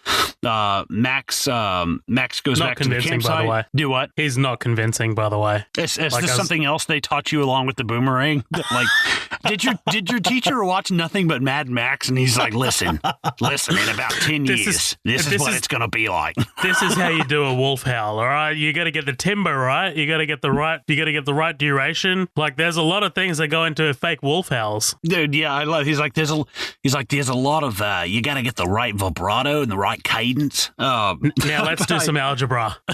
Yeah. But I love that the feral kid saves his ass, because it kind of shows that this kid is not just some fucking savage who doesn't give a shit about anybody and can't understand and can't relate or communicate. This kid goes out and saves his ass. He likes Max. And we'll get to what I consider to be the biggest theory about the feral kid later on in the Fury Road episode. We can talk about it a little bit here, but there's some cool evidence for that. That we'll get into. We'll save that for now. But yeah, like I said, he does the wolf howl. He saves his ass. Max looks for the gyro captain back at the campsite, but sees that he is gone. But not for long though, because I was like, wow, he catches up to that gyro captain really quick. I was like, well, he has a tree fucking tied to him, Colin. Jesus. I was like, oh yeah, that's a good point. Like, I was just so ready to be like, oh, that's convenient. I was like, well, you're a dumbass, because he's got a tree attached to him, dragging this thing through the fucking woods, or through the wasteland. But yeah, like I said, Max catches Max catches back up with the gyro captain and makes him carry the gasoline back to the gyro captain. Hey, how you doing? Yeah, I'll get that tree off you. Here, carry this for me. I love that. Cool. It's kind of like a wipe, and like the next shot is literally like the gyro captain just carrying it for him. Right? Yeah, he's like, yeah, sure, I've been your bitch for the first third of this movie. I guess we'll just keep on with this relationship. Remember lingerie? Yeah, dude, he's so good. His dialogue is great. The gyro captain's snake trap actually works and kills a guy. I was like, wow, holy shit, that's crazy. Max rummages the body for ammo while the gyro captain fights the dog for the dead snake. He's like, it's all protein. I got a snake recipe. He's like, you got a good body, you got a good mind. He's like, just talking to nobody. I love that. He's like, see, you guys don't have any style, any presence. He's just giving them like tips from like off camera. I got a question for you guys. What is the significance of the die? Oh, the what? Floyd, you know what? You take the dice he pulls out of the guy's pocket and he tosses it to the side. I didn't come up with this, but I had seen a theory that it was chance, and in this world, Max is not willing to take a chance of any kind. So when he sees that, it's just that's his normal reaction to throw that away. That's fucking awesome. I love that. I dig that. I just assumed it was Joseph Gordon-Levitt from Inception, and he'd made it this long. Like he just fucking got bit by a snake by the gyro captain. No, it's my totem. Yeah, I didn't really take anything too crazy from it. Just the fact that nothing is dispensable or anymore. Like, we can't just throw shit away. Like, for whatever reason, this person thought this thing was cool and just grabbed it. Whatever. Like, it's kind of neat. It's not broken or destroyed or like out of any type of repair. So fuck it. I'm just gonna take it with me. Who knows? I love I love the gyro captain's response when he finally finds a shell and puts it in the gun. That's dishonest. It's low. It's low. Yeah, that shit's great, man. The whole time.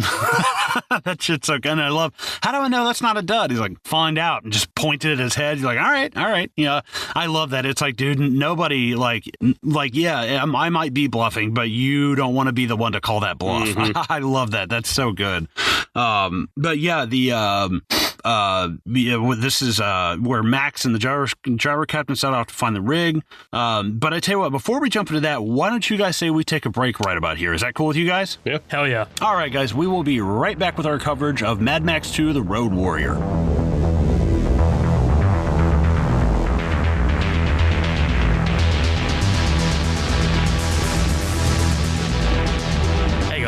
I just wanted to take some time to talk to you about Audible. Have you heard about Audible? It's some book thing that every other podcast is talking about. Basically, if you sign up, you can pick up our book titled Midnight Double Feature Doesn't Do Advertising by Colin Duncan, Sohaib Ali, Danny Harley, and Matt Vella. I'm just kidding. We don't have advertising, but I do want to plug our podcast for a sec. Just while we're taking a quick break here, we've got a few things that we just wanted to put out there for any newcomers, or if you're not a part of our growing community, maybe this could benefit you too. Firstly, I just want to let the newbies know about our episodes and the way Midnight Double Feature is currently structured. As you know, right now you're listening to one of our feature presentations. When we started the podcast, we basically built our show around feature presentations. These are movies that we choose to cover and basically go through everything in the movie that's worth talking about sequentially. These episodes are generally longer, and we're definitely looking at options to spice up our feature presentations by getting guests on. We also have the upcoming attractions episodes. Typically, these come out during the week and are much shorter than our feature presentations. These are hosted by Matt Vella and basically consist of a conversation between Matt and I about any movie news that's worth talking about, quick reviews of movies that are out there, and other hijinks. Finally, we have our special features. These are usually one-off special episodes that are mostly experimental and don't really have any specific definition. They could be a sit-down with a cast or crew member, a conversation between the hosts, or just a straight-up different thing that might not even relate to film. Before I let you get back to the episode, I just wanted to thank our listeners and supporters. We definitely couldn't have done any of this without your guys' constant support. If, for some reason, you're not part of our growing community, head to our socials. We've got 2 pages on Facebook, Midnight Double Feature, which is our main page and has our formal announcements, and we also have the After Party, which is where we post memes, news, and teasers of what's to come on Midnight Double Feature. We're also on Instagram, which is at Midnight Double Feature, and we're on Twitter, which is at MDF Pod. Thanks again for listening, guys. Back to the show.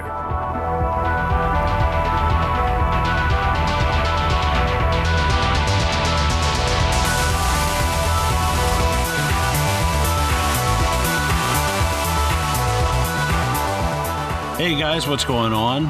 Welcome back. We are freshly squeezed, as we are freshly squeezed, as we always say. God, we are back for the second half of Mad Max 2: The Road Warrior, directed by George Miller. When we left off here, we have Max and the gyro captain setting off to find the rig. I do actually, before we jump into that, I want to point out something that I posted in the After Party, which is a group that's connected to our Facebook. You can find us on Facebook, Instagram, Midnight Double Feature, Twitter, MDF Pod. You can also find us on YouTube. Rate and review us on iTunes. And also, if you come to our Facebook, you can find our group called the After Party, where I posted this poll. Since we're all getting gassed up and pumped for our coverage of Fury Road and Road Warrior this weekend, I was curious, which is your favorite film from the Mad Max universe and why? So far, I think nobody has voted for Mad Max or Beyond Thunderdome, the first or the third. No love for those movies, whatsoever. Road Warrior's got about 5 or 6 votes, and fucking Fury Road is way ahead with several. Yeah. There's 11 votes for Fury Road. So the people have spoken. We've got Fury Road winning in this, but I fucking voted for Road Warrior. But yeah, if you want to get in on some stuff like that, you can always find us on Facebook, and we've also got the group The After Party, which is connected to that. But getting beyond that, getting back to the movie, like I said, we've got the Max and the gyro captain. They set off to find the rig. Max finds the rigs again and finally gets it running. And he sets the gyro captain free and makes his way back to the refinery. I love the gyro captain. We're partners. He's like, yeah, cool. We're partners. Fuck off, dude. And just drives away. He's like, yeah, great, whatever. But dude, not only that, I always love just shots of someone driving off and there's just a car just absolutely destroyed on the side of the road. How awesome is that shot of the gyro captain and Max taking off in the rig and just that overturned, the overturned car, the from before? Right, yeah, and I love that consistency, dude. It's the exact same car hasn't been moved. It's in the same spot. I fucking love that. That's so well done. But guarantee you they shot it at the same time. Do what? I reckon they shot it at the same time as the opening. Oh no, you know what? It wasn't shot at the same time as the opening sequence because this movie was shot in order. Yeah, Yeah, dude, it's shot like in sequence. Same That as is Fury Road. Man, that is not an easy thing to do. You know, they said that this location that they were filming in, they were like, it hadn't rained there in 4 years. So they go to the spot and it rains, and they had to wait for like a week. Or I was like, dude, in 4 years, and they bumped into the same problems on Fury Road. I was like, God, like go out to these remote locations to where it's like, nah, it won't rain there. And then God's like, oh, really? And it just fucking like pours down rain. But yeah, so like I said, Max, he sets the gyro captain free and drives off, and not before bumping into Humongous and Wes and all of their men standing there. I love it. Did you guys notice this with Humongous's revolver? I'm sure you noticed it, Floyd. The skull, like, do you know what that is, Zoheb? No. That's like, I can't remember the exact name of it, but that's basically a Nazi skull. Like that's definitely like the like a death's head like, kind of thing. Yeah, like kind of like a something that was on like the skull and crossbone that was on a lot of their caps and stuff like that. I first saw it because somebody actually said Arnold Schwarzenegger had one of those. They were like, dude, he has a belt buckle, and I looked and it's not nearly the same one. I was like, dude, that's not like the dude ran for fucking governor of California. I doubt he's running around with a fucking Nazi swashbuckling like buckle on. Well, like, come the fuck on. That and like, you know, the Nazis like fucked up his life as a childhood, right? Like in right, Austria. Exactly. Right. But yeah, you know, before we get to that as well, you know, we've got Wes like attacking the thing. We've got the gyro captain just kind of like flying by, and I like that he's even keeping up with Max, even though it's just kind of like, dude, I don't need you. I don't want you to follow me. Like, go away. And he's like, no, man, we're in this to the end, you know, blah blah blah. And Max is like, whatever. Couldn't give a shit that he's there or not. Like, doesn't fucking care. But yeah, this revolver that he's got, you know, it's like in this, it's like there's like the picture of like, it looks like some kind of officer and a woman. I was like, I guess this is like Humongous's dad or grandfather or somebody, because this is definitely, it looks for how dirty and disgusting, you know, and vile everything is in this whole universe. This gun is so well kept in this case with these bullets. It's like, wow, that's actually kind of crazy. It's like, so this has some kind of special significance to Humongous. It's like, I bet you that this is, he's got like you said earlier, Floyd, he quotes like German philosophers. You know, if this is set in 82, he's a little young for World War II, so it makes sense that the person in the picture is maybe his father, and it's like a German like kind of thing. I was like, that's interesting. That's cool. I mean, definitely, it just adds to the whole like, oh, they're the fucking bad guys. You know, it's like just seeing that, I was like, oh, okay, Nazis, I get it. The gun like, is and I'm sorry, go ahead. Go, Floyd. The guns. I was just gonna say, like, the fact that he's got it in. we're doing a Colin and Danny moment, but like the fact that he's got it in like this awesome like case, and you know, it's like one of those like secret like weapons that like a villain always kind of pulls out at the 11th hour. It's pretty badass, man, and like it's kind of like you said, Colin, he's got this kind of reverence for it. It looks awesome. I also don't want to go by the couple that are just like fucking in that tent. Oh yeah, I forgot all about that. What were you gonna say, Floyd? The gun's a scoped Smith & Wesson Model 29, which is essentially, well, not essentially, it is a 44 Magnum. So essentially, that gun is that's the Dirty Harry gun. Damn, that's awesome, dude. I'll leave that gun shit up to you Americans. I was gonna say, the first gun I shot was a 357 Magnum, and that thing fucking rocked me, dude. Like, my dad had to be standing behind me shooting that, so I couldn't imagine shooting a 44. Like, he's like, oh, thank God I fucking didn't skip my arms today. He's fucking just firing this gun. I own a 357 myself, and I've shot a 44, and it's night and day. The 44 is now, you know, people look at that with the scope and they think that looks silly or whatever, and it is kind of goofy looking, but that 44 is actually, at least in the state of Ohio, I think probably most states, you can actually hunt big game with that. Even though it's a pistol, you can hunt like white-tailed deer with that gun. Never seen a gun in my life ever. Wow. That's crazy. I like I was gonna say, you know how many fucking death claws I've killed in Fallout with a Scope 44 Magnum, dude. I mean, that is like my go-to fucking gun. But yeah, this part always cracks me up. Humongous, he puts that fucking shot in right in the front of that right in the front of the rig, and Max tries to shoot him with a shotgun from like 40 feet away. Yeah. I'm like, dude, and you are with a sawed-off shotgun one-handed. Yeah, I'm like, dude, you're Mad Max. Like, you're not gonna fucking like it's. I wonder if he gets stuck in the mode of like, oh, it's not loaded, I can just point and scare people, and it's like, no, they have guns now, Max. That doesn't work. Like, come on, dude. I want to mention that when that I love that shot when he's coming through there, and it gives you that first person shot of like the Marauder cop guy jumping in the car and kind of coming up beside him. You know what I'm talking about? That there's oh hell yeah, there's like a 15-second shot there. I love that shot. Yeah, I love this whole sequence because this is, we've had plenty of like action here and there, but we haven't really had like that real explosive, like kind of mobile, it's the Road Warrior, and we've seen a couple of things happen, but now again, this is really great, just screenwriting. They're ratcheting it up. Every time something happens, every time someone goes out, it gets more and more intense. I'm like, I fucking dig that, man. Like, that's cool. I love the fucking gyro captain throwing snakes on people. Like, what cracks me up is the guy, he's just like, oh, when he drops it on him and just shoots the driver. I'm like, what is this, like an enchanted snake that's like, shoot your friends? Like, is it just trying to like make him fucking like is it charming him into doing this? Because it literally, like, someone dropped a snake on me, I'm gonna be like, oh shit, yeah, that's crazy. I'm not gonna like point and just start shooting at shit. And I was like, what? Like, what the fuck? It reminds me of Indiana Jones. I hate snakes, Doc.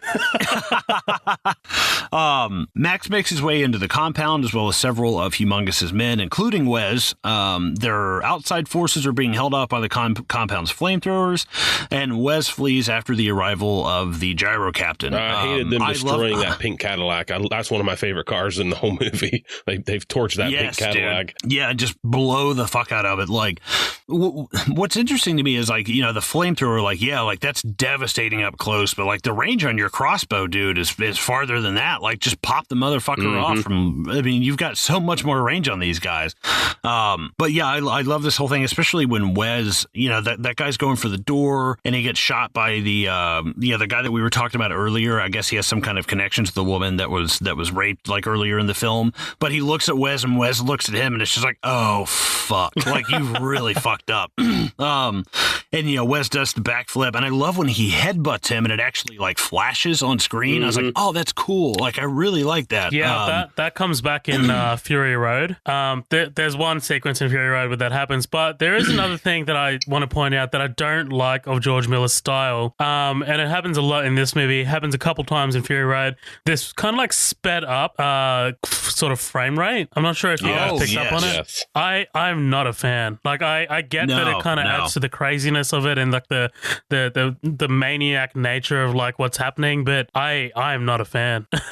No, and I'm really not either. I heard George Miller was saying, he was like, we kind of had to do it in Road Warrior strictly because like the cars couldn't travel as fast as we wanted them to on this bumpy terrain. But in Fury Road, I'm like, dude, he does it way more in Fury Road than he does in Road Warrior, and I hate it. I fucking like there's a whole scene in Fury Road that's nothing but that sped up frame rate kind of bullshit, and I just don't like it. Like, I like it for certain things. It does add this kind of surrealness to stuff, but I've just never really cared for, like, what do you think about it, Floyd? I mean, as somebody who's watched this series for a long time, like, do you like these kind of shots, or is it just kind of meh? No, I completely agree with you guys. It takes me out of it somewhat, and I guess I didn't think of it more as a stylistic choice than, as you said, I hadn't heard that, but I always assumed it was just they had to speed it up because they couldn't travel in the sand or the dirt or what have you. But yeah, I'm not a fan of it. It kind of reminds me of like a Benny Hill or something. Right. It's just so jarring, dude. Exactly. Yeah. I've never really liked it, and I especially hate it in Fury Road. I'm more forgiving of it here because it has a practical use. I understand that. But I love, Max gets on the flamethrower, he's torching people outside. And then there's Wes, and Wes is just kind of standing there over everybody. And the gyro captain comes in, and the look on Wes's face, it's like he's terrified of the helicopter. He's like, what the fuck? Like, and he immediately like turns around and just starts running and fleeing. Like, are you afraid of the helicopter? Like, he looks like traumatized by it. Like it reminds me of this. Well, I'm sure you know Floyd, but do you know who Conan O'Brien is, Zoheb? Yeah. Okay, cool. He's fucking hilarious. But on his show back in the day, he had a sketch called 1864 Baseball, and he went and played in 1864 rules, like costume and everything. And he's playing, and he sees a plane, and he's like, behold, yon demonry, because it's 1864. You're not supposed to see a fucking plane yet. So, like, has Wes never seen a helicopter? And he's just like, what the fuck is that giant metal bird? But either way, yeah, he takes off after that, after the gyro captain shows up. I love the gyro captain, and the Pharaoh kid's touching the blade. He's like, no, go and shoot, scat. And he's like, yeah, thanks, mate. And he turns around and the kid just goes right back to touching it. I'm like, that is such little kid shit, man. I love this guy shouting back, like, about the status of the rig. Got a cracked timing case, broken a couple of teeth. Okay. This guy is just like, he's just shouting. The radio's damaged. The radio's damaged at the core. Got a cracked water pump. Yeah, I love those guys. Hold on. I got you right here. You ready? Hit me. How is she? Got a cracked timing case cover and it's broken a couple of teeth off the timing gears. Got a cracked timing case cover, it's broken a couple of teeth off the timing gear. The radiator's damaged at the core. The radiator's damaged at the core. Got a cracked water pump. It's got a cracked water pump. And a fractured injector line. It's got a fractured injector line. Well, what does all that mean? Yeah, okay, but what does that mean? What does that mean? 24 hours. 24 hours? They've got 12. You've got 12! Okay. dude, there is I'm sure I've told you this, Colin, on the podcast before, but did I tell you about what bogans are? No. So bogans are like the Australian equivalent of yokels, like slack-jawed yokels, I guess, right? Oh. They're the ones who like have this full-on hard-out Australian accent. They are like, they're the salt-of-the-earth Australians. Like, these guys like are like full-on, thongs every day, no shirt. But this guy just is a bogan, man. Like, just the way his pronunciation of it. Got a cracked timing belt. Like, it's just so bogan. If you look it up, like there are different Australian accents, and like he totally fits into like that spectrum. Oh, dude, yeah, I can see like bogan, the slack-jawed yokel. But yeah, so after they flee, the people inside the refinery kind of recoup their losses. Papagallo's taking a fucking arrow to the hip, and dude points to him though. They're like, "Hey, how you doing?" He's like, "Don't worry about me. Go down there. I'm fine." And I'm like, "Dude, hell yeah! I can see why you're the leader. That's actually cool." He wasn't like, "Oh God, help me!" So typical in a movie. Why is his name Papagallo? Like, what did he work at a pizza joint? Yeah, dude, that's the first thing I thought was like Papa. Like, I thought of I heard Papagallo and I thought of Fry's boss in Futurama. Like, Fry, I need these pizzas out. Come on! Like, that's like the first thing I fucking thought of. It's like, I used to work at Sbarro's before the world went to shit. Yeah, right. But yeah, this is, like I said, they recoup their losses. Papagallo is given a rundown of the damage by his mechanic and the translator. Okay. As everyone works, I love like the kind of introduction of Gyro Captain and this girl who I refer to as Olivia Newton-John. Like, every time I see her, I just say, "Let's get physical." Like, she's another one, like the warrior, woman. I'm like, dude, you are out of place in here. Like, I don't get this. Like apparently doing your bangs and getting your makeup on is a priority when you could be like raped and eaten in a fortnight. Like, it just doesn't even matter. I want to look good when I'm sexually assaulted. Right? Yeah, I want to look good as someone puts an apple in my mouth and slowly rotates me over a fire.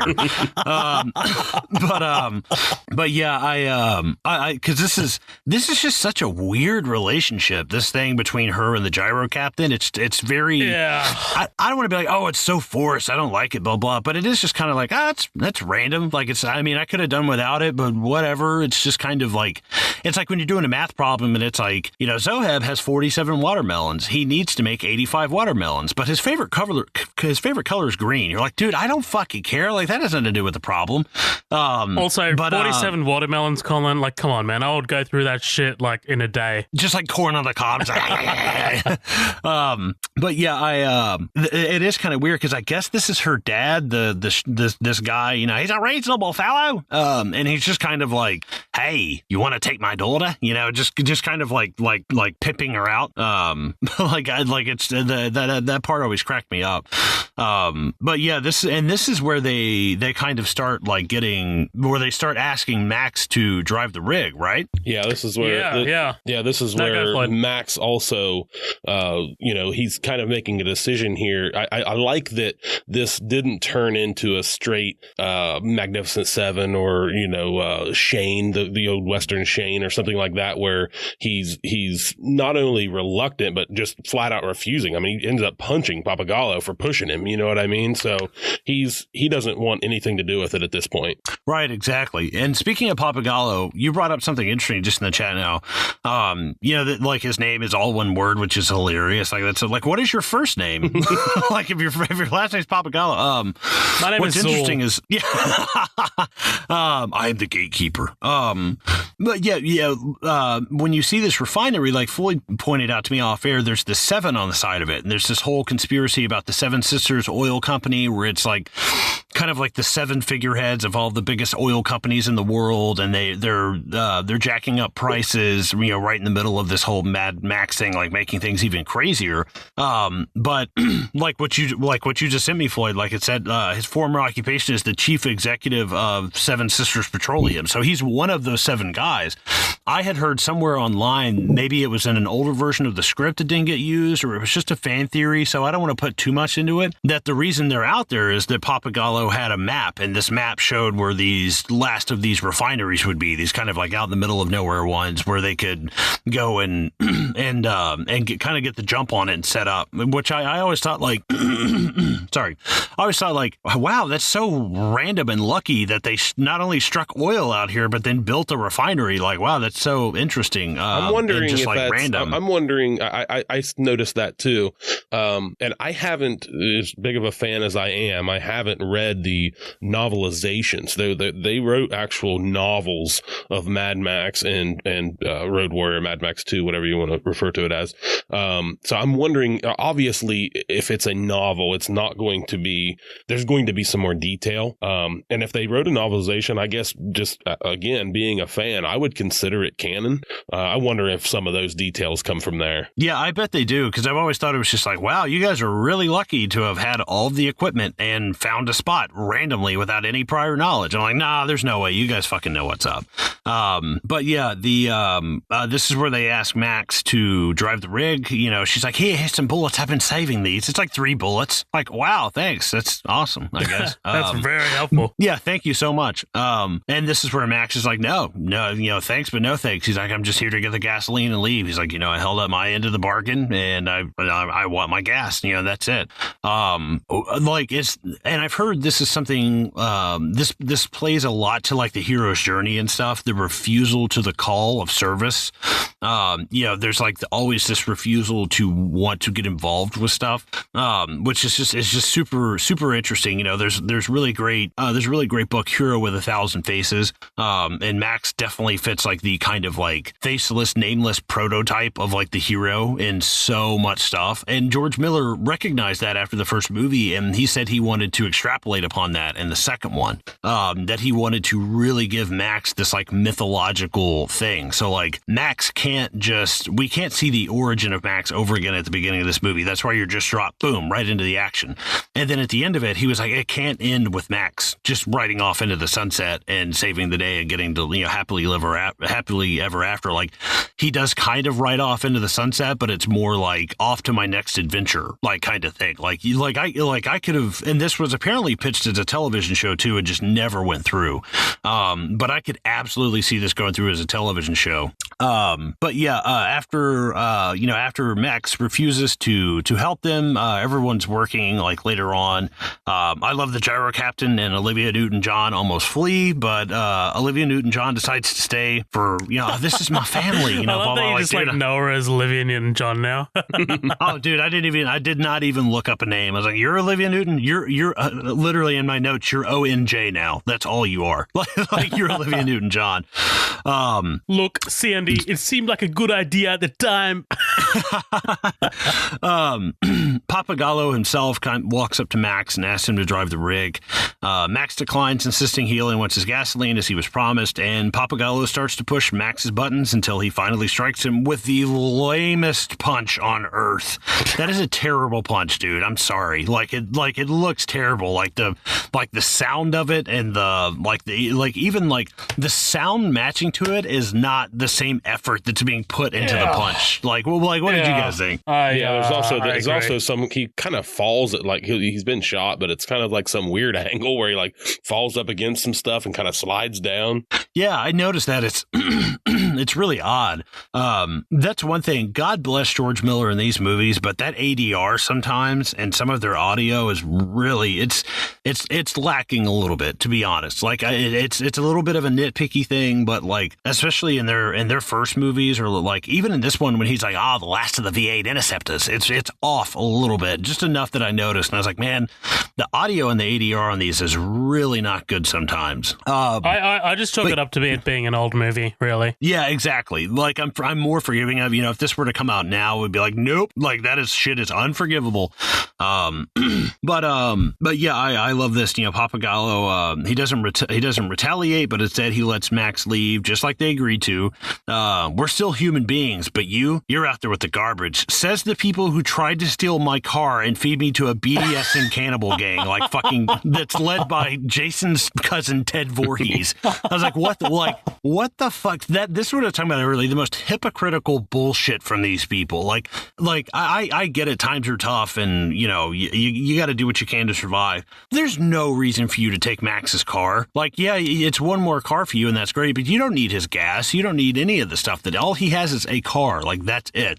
And then you're gonna turn around 30 minutes later into this movie and be like, yeah, we're the good people and you're the garbage. Really? Yeah, taking the moral high ground. Right. Wasn't I the guy who brought one of your fucking dead people back to you? Wow. Granted, for his own kind of for his own means, but at the same time still brought him back. And I'm like, dude, you were gonna fucking feed this guy to the hills have eyes outside. I was like, what the fuck, man? But the scene after this. Oh no, go on, Colin. I was gonna move on to the scene after this. No, I was just gonna say that always cracked me up, the hypocrisy in that. You're like, I hate hypocritical people. But no, the scene after this, dude, with shitty Newt. This is one of my favorite scenes in the movie, dude. I don't know. There's something really touching about both of their performances, both Gibson and this kid's performance. Basically it's just Gibson telling this kid to fuck off, and the kid's just being a kid, right? Doesn't really just wants to stay, and Gibson's just throwing his shit out, and it's just telling him to go away. I like it, man. It's one of my favorite scenes.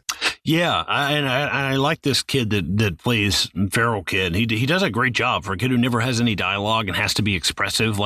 I know he's a bit two-dimensional. He's a feral kid. He's not going to have super complex emotions and things like that. But at the same time, this stuff, especially when the gyro captain's like, no, shoot, and he just the way he grunts up is like, dude, this kid was a great pick for this. But yeah, so Max is heading out. I love gyro captain. Now we're a team. You want to split up this great team? He's like, dude, you are one day away from being someone else's slave for a lifetime. You have no idea. I literally used you for nothing, and this guy acts pretty clingy. Yeah, he's like John Candy in Planes, Trains, and Automobiles. He's like, yeah, we're best friends, right? We're best friends on this adventure. He's like, good no, pull, fuck dude. off, dude. No, thank you. But But yeah, Max leaves the compound and he heads straight towards Wes's men for some odd reason. I never understood this. Like it's very odd to see him like sneak out late at night because he knows they're going to be out there. I need to sneak out later, blah, blah, blah. And then just to charge like head on right at him. And it's like, dude. Well, I think they're blocking the way to the highway because that's how he came from the truck. That's what I think. I think he has to go through him to get back to the highway. Oh, okay. That's interesting. That's interesting, man. That's fucking interesting. Wes takes off after him and like Humongous is like, you disobey me, my puppy. You puppy. What? Oh, dude, that's fucking weird, man. I always like that part. Always just like, all right, can you stop talking to me? That's weird, dude. Like, can you not call me your puppy? Yeah, that's really, really weird. But yeah, so Max tries to take off. Of course, we get this great scene of Wes charging up on him, throwing the nitrous and just the whole, like, I'm fine with the sped up footage right here, especially when you hit the nitrous and stuff. I get it. I'm fine with that.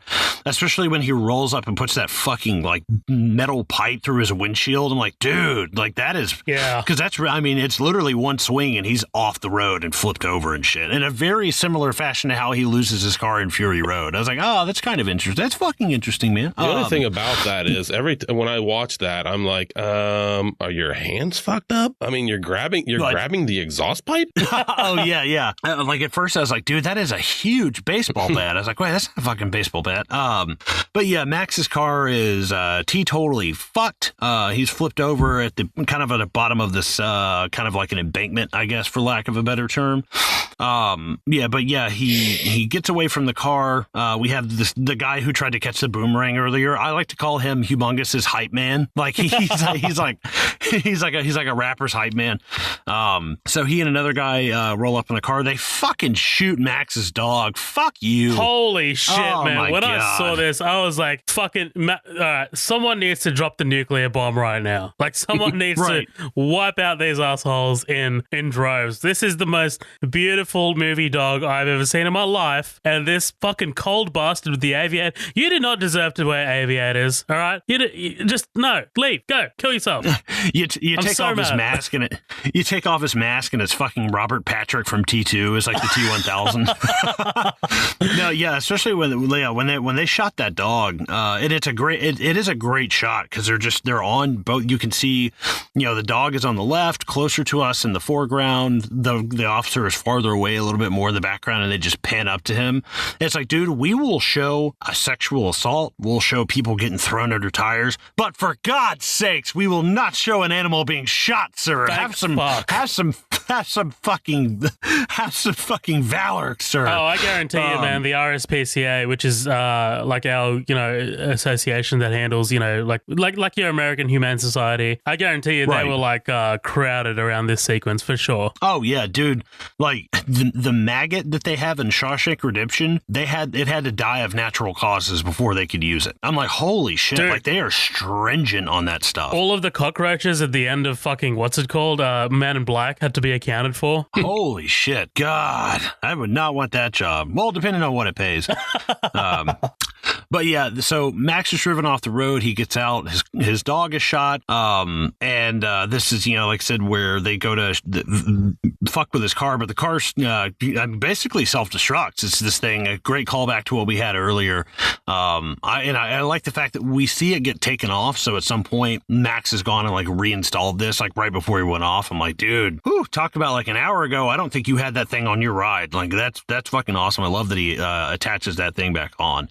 But the car explodes. Wes obviously leaves Max for dead and drives off. And the gyro captain shows up to save Max. I love when he picks Max up and he's like, "Hey, how you doing, fella?" Like it's all real slow and trippy.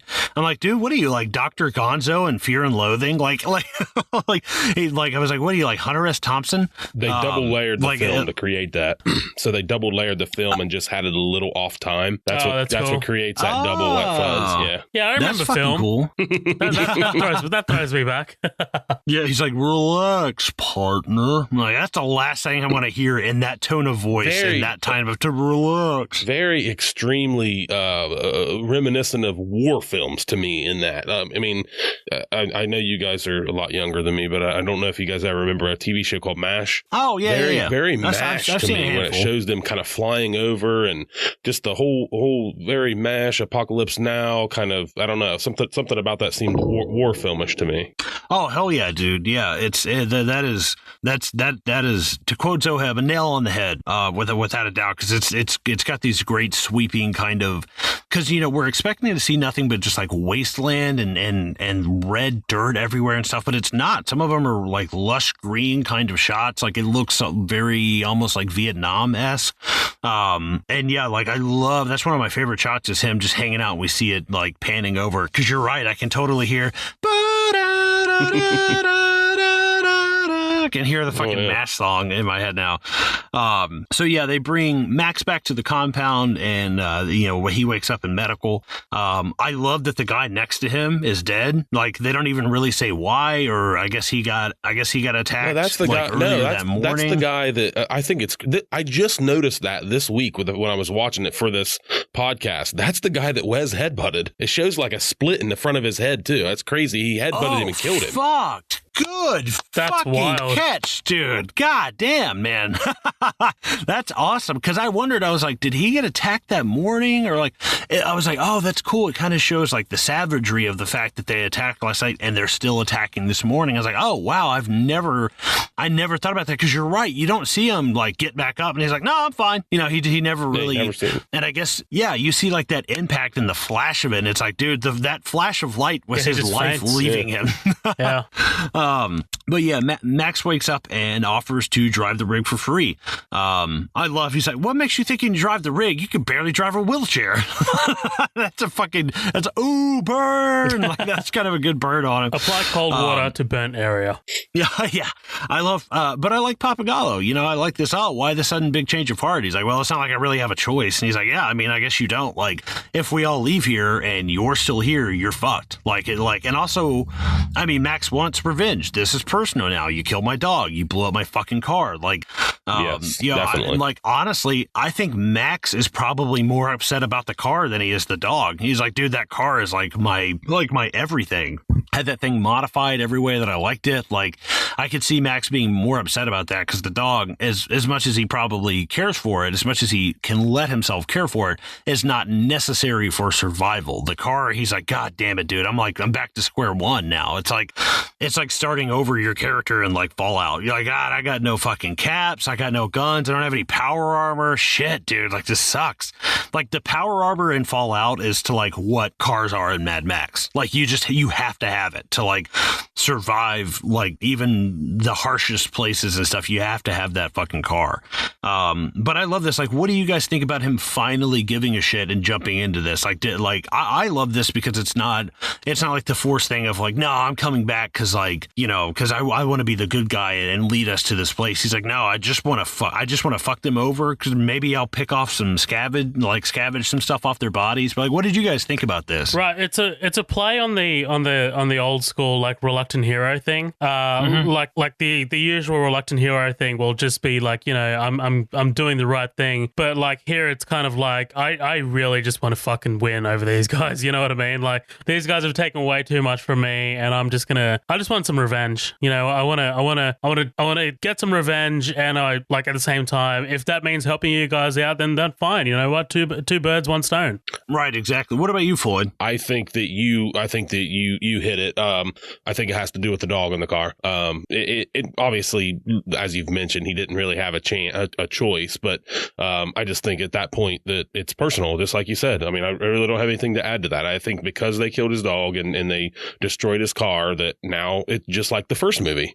He in Mad Max 1, he really tries to do peacefully and do things by the law of the land and that type of thing until his family are hurt, and then he goes on this vigilante spree. So I think it's the exact same thing. Hell yeah, dude. And yeah, this is Papagallo accepts, and the rig party moves out as Humongous and his men wait in anticipation. And the feral kid hitches a ride. I like that. They fucking get him off the car just for him to turn around and run right back onto the rig. Like, I love that shit.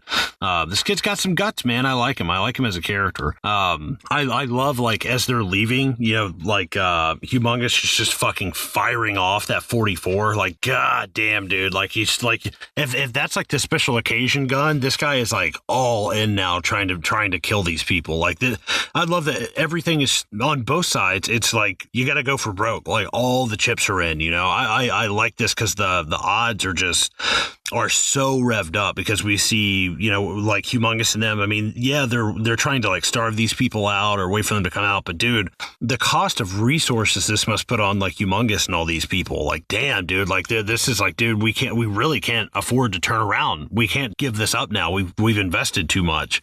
But I love this. I love, you know, he's shooting the 44 into him, and as the gyro captain goes over, he fires one into him, and he's like, oh shit. And he just goes like hurtling to the ground, and like barely catches himself. The gyro captain's like causing some damage, man. Like, he's dropping firebombs on them and shit. Yeah, Molotovs and shit. Yeah, I love that. I love you know, him dropping Molotovs. What's really smart is them setting the bombs in the refinery, because I assume this is still a working refinery. Like, this is something that could continue to produce oil afterwards. So like, part of me is like, yeah, I get blowing it up so you don't give it to these people, but at the same time, what a fucking waste in a world where there's just like, there's no gasoline. Like, damn, dude, you kind of wish there could be like a B crew they could leave behind and just fend these people off. Cause like, man, that's just such a waste. This explosion was huge, by the way. George Miller was like, dude, I can feel it rattling my teeth. He's like, I was very far away from that explosion. Right. An area, like an actual quote was, I remember the shockwaves, they were huge. Like, airlines were notified and all the mines in the area were closed. And like, so they blew this refinery up on July 22nd, 1981. The shot of the marauders in the compound just before the explosion was after dawn, with a waning moon visible in one shot. But look, this was the most expensive set in an Australian film, and the largest explosion ever created for an Australian film. Like, this is insane. Dude, it's huge, man. I mean, you see how far away like their camera angle is, and I assume that they're probably zoomed in a little bit on it, like just like that, but they are still so fucking far away from that site that blows up. And also, I get it. Oh no, go Floyd. Sorry, go ahead. Also, the aftermath of it, it's amazing when it shows that smoke cloud go away, and it's just like flat Earth. Yeah. Right, yeah. I love that shot from back on that kind of canyon campsite that Max was at. And it's just like a crater. You're like, damn, dude. And then you get one of my favorite shots in the entire movie. Like, immediately after that, it's this kind of like helicopter shot that comes right like over like everyone chasing the rig, and it's just kind of closing in on the rig, man. I love this overhead shot.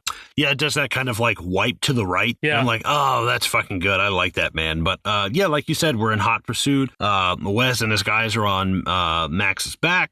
We've also got, you know, I think now we don't really see where the yellow bus goes. They don't really care about that. We just don't see it on the road with them, right? I never saw it like pull off on a different path or anything. They come out and they go back behind it. They go a different direction out of the compound. Okay, cool. Yeah, I did not catch that. I'm glad. I was like, wait a minute. But yeah, so that leaves our warrior woman. We've got the mechanic, the paraplegic mechanic up top. We've got the feral kid, and we've got Max and Papagallo, and that's really about it on this war party versus like 1, 2, 3, 4, 5, like 6, 7, 8, 9 cars with at least like 2 people in each car. Like, God, that is fucking daunting, man.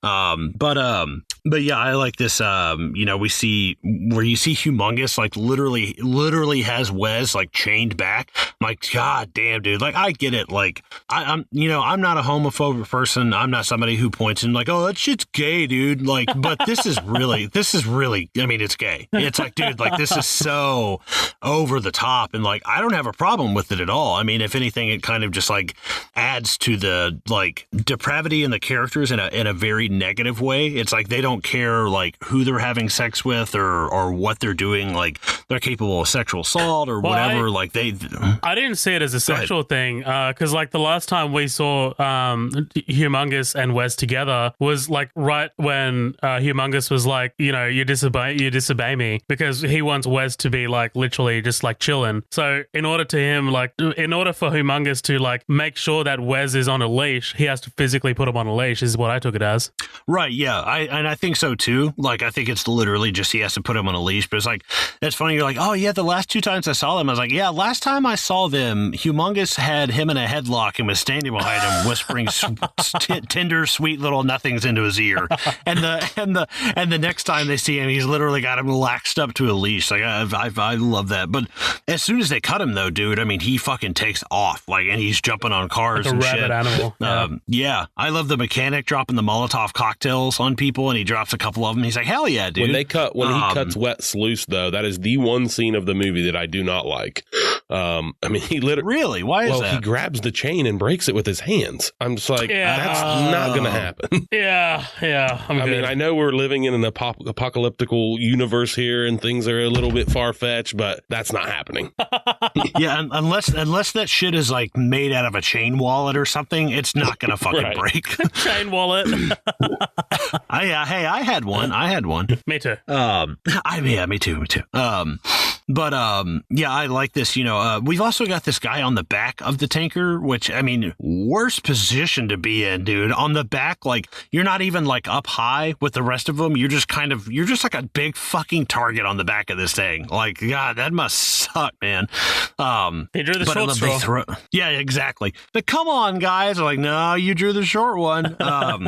But yeah, they throw that hook and get him by the leg. God, dude, that's like, I feel for that guy in that scene, because not only do they hook him, but like right afterwards, it just rips the whole back little, like, kind of whatever that thing you want to sit, I guess like a deck that he's sitting on, like a little bitty tiny ass deck.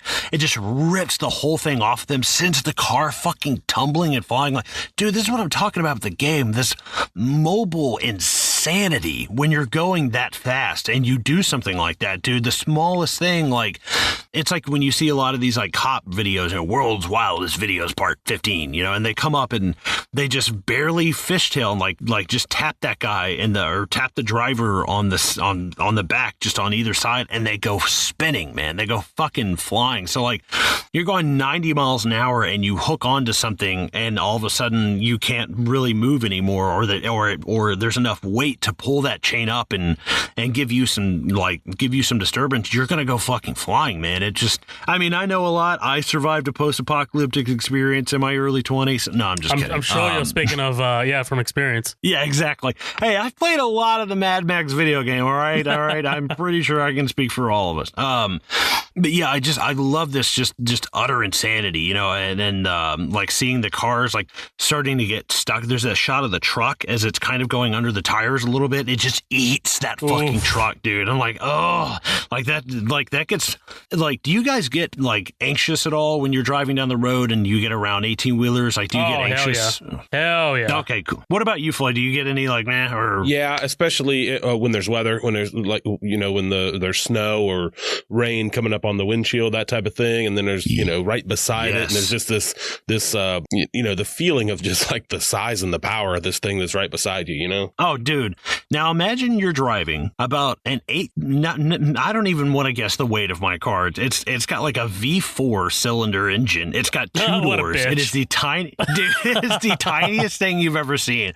And on my way to work, nothing but fucking 18-wheelers at 3 o'clock in the morning. And I'm like, oh God, kill me, dude. Like, every single time there's one like right behind me, right one beside me, and one right in front of me. I'm like, God, dude, if any of them just stopped right now, I would just be this tiny little silver tin pancake on the side of the road. Like, so I think about that sometimes too, when you add speed to something, even if you've done it 100 times, the probability of something being problematic goes up exponentially. And I love that. I just love, you add speed as a factor, it's gonna fucking be bad. It's gonna be really bad. Dude, you know what I love about this scene? Just like, it's not what's happening in the foreground. I love the shots of like the other riders in the background and like just the dust trails behind them. Like, it's just it's so visually stunning, man. It's awesome. There's another shot here. It's really famous, actually. It's that guy just kind of like crashing into that like a crashed buggy, and he kind of like does this flip.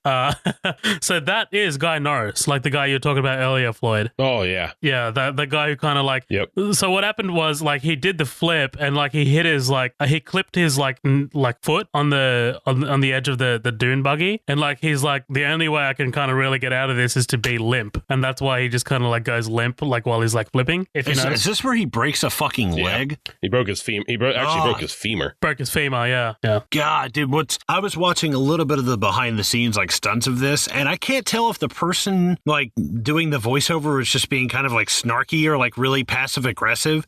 But when there's that motorcycle jump and the guy like falls off and it breaks either both his legs or one of his legs, I can't remember. But when he falls, it shows what he hits, and it's just a bunch of empty cardboard boxes.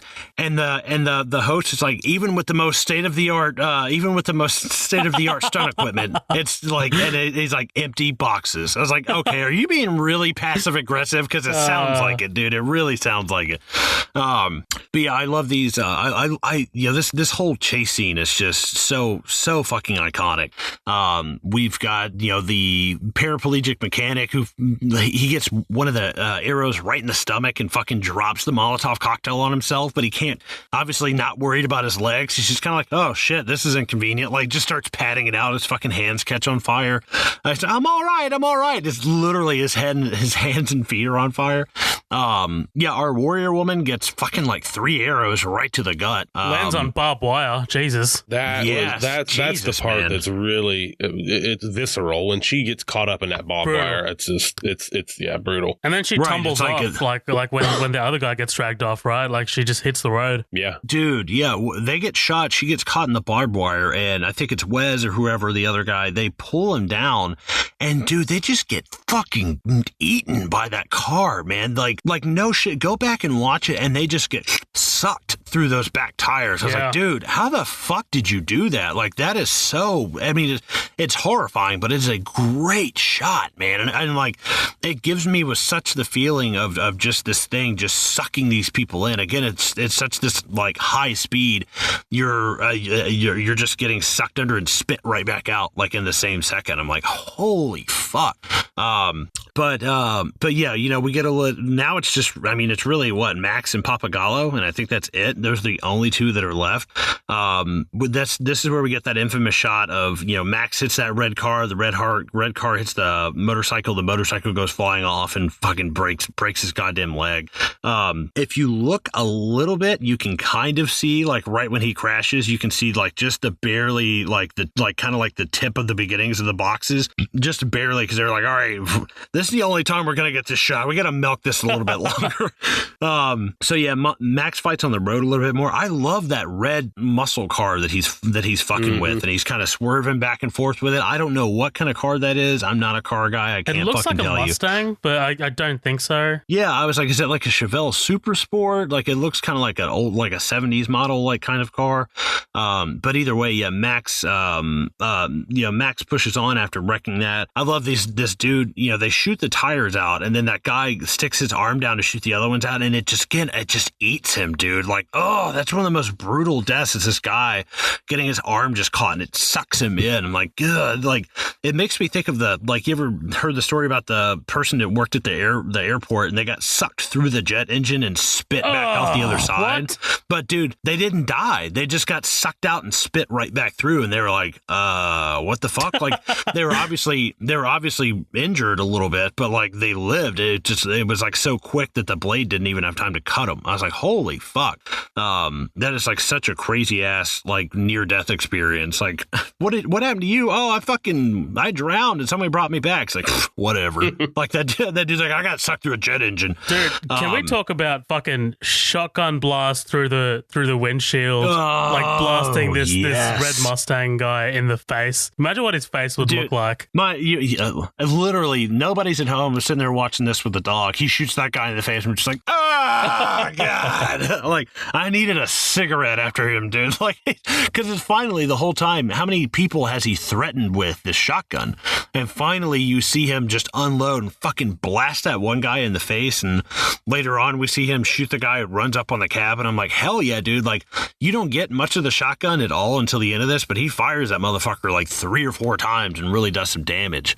And I love most of this aren't like, in Fury Road, it's a lot of guns and it's a lot of like bullet damage and it's plenty of car wreck and stuff too, but this is like 95% car wreck stuff. Yeah. Like, I mean, really the majority of the guns are just dart guns. They're like, that's it. They're they're crossbows. Like that's the majority of it. That's all they have. I'm like, that is so cool. I love that it's more just the chaos of the situation.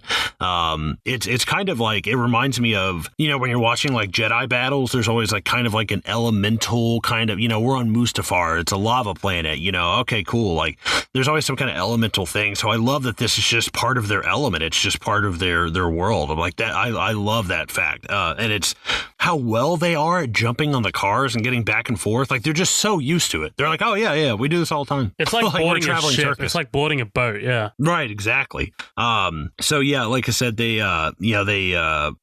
Max flips the guy with the motorcycle. He unloads that double barrel into the driver of that car that we were just talking about. I love they hook Max on the shoulder with that bear claw thing, and Wes has like some sort of mace, dude. Yeah, he's like swinging it in through the front windshield. I love before that Max fucking pops that one guy point blank in the face with the double barrel, and the guy is on top of him shooting down with a dart gun, shoots between his legs. He's like, well, fuck you, and just blasts the dude on the top of him. Like, hell yeah, man, I love that. Like you said, Mace jumps in the car. He's hitting him with or not Mace. Wes jumps on the car and is swinging at him with the mace. He's got Max by the shoulder, that other guy. But what does he do? He's fucking put on the brakes, dude, and just sends Wes flying over the hood of this thing. I'm like, oh, that's fucking tight. I love that. But still, though, like even with all that, you feel like you've dropped like some numbers. I'm like, okay, cool, we've killed some people, right? No, there's still like 8 cars and like 4 motorcycles behind him. I'm like, Jesus, dude. You know what? One of the craziest shots is, and it looks so real. Like when he slams on the brakes and the car behind him, like the tanker, like the back of the tanker hits those 2 blood bags. Well, they're not blood bags, but you know what I mean. Yeah. Yes, dude. That's particularly brutal. Absolutely. I cannot tell you how much I love that when Pappagallo comes driving up beside him and gives Max the look, and Max just looks at him just almost annoyed looking. It's awesome. Pappagallo's kind of like, what's taking so long? And he's like, fuck you, dude. You can see it in his face. But just before that happens, Floyd, like as Pappagallo is like driving up to the cab, you can see the sand start to fall out of the tanker. Yeah, I definitely have some discussion points on that. And actually, that's a good point right there. Pappagallo says he's telling that kid, he says, jump, we've won. So Pappagallo knows that they've pulled the attention and that the bus got away. You know what I mean? Yeah, that's true. Right. I love like I said, he sends Wes flying over the thing. Pappagallo rolls up. Pappagallo gets a fucking trident in the back. Holy shit! Wow. What century is this? What do you Brick from Anchorman? He just rolls up and fucking tridents him in the back. Jason Momoa. It's Aquaman. Jason Momoa. Oh, that's fucking great. Right after that, though, we get the gyro captain coming back in, dropping some Molotovs on fucking Humongous himself, and like it kind of threw me off because Humongous had his like winter collection fur coat out. I was like, wait, what the fuck? I was like, why are you wearing this? And, but yeah, I like that it actually does like pretty good damage to Humongous. He's got to stop, and there's another car like out of the running. I especially like that. And then we've got Max whipping the rig around, right? And they also shoot the gyro captain down. They pop his engine full. with the quadruple dart gun thing that they got, the mounted gun. Yeah. So yeah, Max turns the rig around. We've got the feral kid. I love him hitting that guy in the knuckles with the shotgun, like just everything to get this dude off him. Like you can just tell just from this little bit we get of the feral kid that like Max is his fucking hero, man. Like this kid loves Max, and like it's just such an odd relationship. But I just think it's like we were all little kids once. Some fucking badass dude like that rolls up with that cool ass leather jacket and a badass car and a double barrel shotgun. You're like, this dude's cool. Yeah, this guy's just cool. This dude's cool. Why can't you be this cool, Dad? Right. Yeah, we all look like a Canadian reject NFL team, like everybody running around in white shoulder pads, and they look like a shitty high school lacrosse team. So here's my question. So does Max know that it's sand? I don't think so. No, I don't think so. So why does he turn it around? I don't know. Because movie? Yeah, I don't really know. I think that I don't think he knows. I mean, maybe he does have some kind of indication because Papagayo's like, it's over, right. We've won. Like it's like we don't really need to do this. But it could also just be a thing of like survival. He's like, well, I can keep going, or I can just turn this thing around, because I don't want to keep going and run out of gas or whatever. So I get turning it around because he's like, whatever I need is going to be back that way. There's going to be a car left over. He intentionally just wants to kill Humongous. Yeah. True. That's true as well. I think, and Max is probably smart enough to know, hey, I'm not going to kill all these guys. I'm running out of ammo. My fucking, I'm blind in one eye. I've got this bum leg. I've got another one with a goddamn bear claw on my shoulder. It's like, dude, like I can't kill all these people, but if I drop Humongous, they're just going to give this up. Like they'll just be disheartened and they won't pursue it. And if that's the case, he's totally right. But yeah, we get this, dude, the jump scare of Wes coming back over the hood. That scared the shit out of me, man. I was not expecting that. Just when he pops back up, and it's like I was like, what's all over your face? It looks like Vaseline, and like you look like you got like drooled on by an animal. Like what the fuck happened? You're right down there, man. Yeah, exactly. But dude, we get one of the most iconic crashes in the entire series, right? Yeah, hell yeah, dude. And like I love. I also don't want to go past the fact that Mad Max sends Feral Kid out on the hood to get the shotgun shell. He's like, go get it, go. Right. But yeah, this crash is just fantastic, Beautiful. Dude. I mean, they really could only do this in like one take. But the crazy part was apparently this was one of the safest like accidents that they did. Like there were a couple of them where the leg was broken and the vertebrae was broken. Those were totally just went off. They're like, man, that went off the wire. And what I love about George Miller is, he's a doctor. That's why I've heard he's a doctor. I've also heard he was just, an EMT or whatever have you. He has a very big background in medical field. And when I was watching the behind the scenes stunts and these people go flying over and something obviously goes wrong, dude, George Miller beelines to those people. He drops everything he's doing and he just runs up. He gets the guy's helmet off. He keeps his head straight. He's like, are you okay? Like, are you okay? Like, yeah. Dude, that medical training kicks in like a motherfucker. Yeah, I got a story to tell you at the end of Fury Road, at the end of the Fury Road episode. Ooh, the plot thickens. Little teaser. But yeah, like we said, I love the fact that it's kind of like Max is on a hill and he's going over the other side and Humongous is going so fast with the nitrous that he can't stop. And it's like, dude, the speed that you thought you needed to catch back up is like ultimately your downfall. I'm like, oh, that's cool. Like, I like that. I like that basically gasoline is the thing that kind of kills him because he can't move. Like, you can't turn fast enough in time. Even if he turns, he's still dead. Like, you're dead as a motherfucker. But that car, dude, like the rig hitting that car is like watching the F5 from Twister just destroy that house. It's like, Jesus, dude. There's like boards flying everywhere and shit. The driver of the rig on the rollover, the actual stuntman had to, he couldn't eat for 12 hours before the stunt in case he needed to go to emergency surgery. Is his name... Dude, I heard that. Is his name Lee something? I forgot his name. But yeah, there's two kind of famous stuntmen in this. I don't think it was the guy Norris. I do think it was the other guy. I do forget his name. Yeah, I think it's Lee something because he did this did the truck flip at the end of Fury Road as well. Hell yeah. But yeah, so this is, kind of where we start winding down. We start wrapping things up. The rest of Humongous's men just turn around and go home. Max gets out with the feral kid. Dude, when that truck flipped over, it's going 65 miles an hour. Jesus. When they flipped that thing over. I was like, God, that's fucking dangerous, man. Hydroplaning at 30, and I'm like, but yeah, so Max and the feral kid get out. This is where we see it's basically just been filled with dirt, sand, clay, whatever the fuck you want to call it. Just the Red Dead of the outback. And we see this is where we cut over to the gyro captain. The gyro captain shows up and he just looks at Max, and Max is just beat to hell. And yeah, the feral kid gets back on with the school bus. And they drive off. Yeah, the juice, the precious juice, was stashed on the school bus all along. And I was like, wow, nobody noticed that. Sorry, Colin, don't want to interrupt, but Lee Adamson is the name of the stuntman in Fury Road. He is not the same guy that conducted that truck flip in this one. Oh, okay. Dude, what fucked me up? The music, the guy who composed the music, his name's Brian May. Yeah, I was going to bring that up with you. I looked it up. I was like, are you serious? How did George Miller get Queen?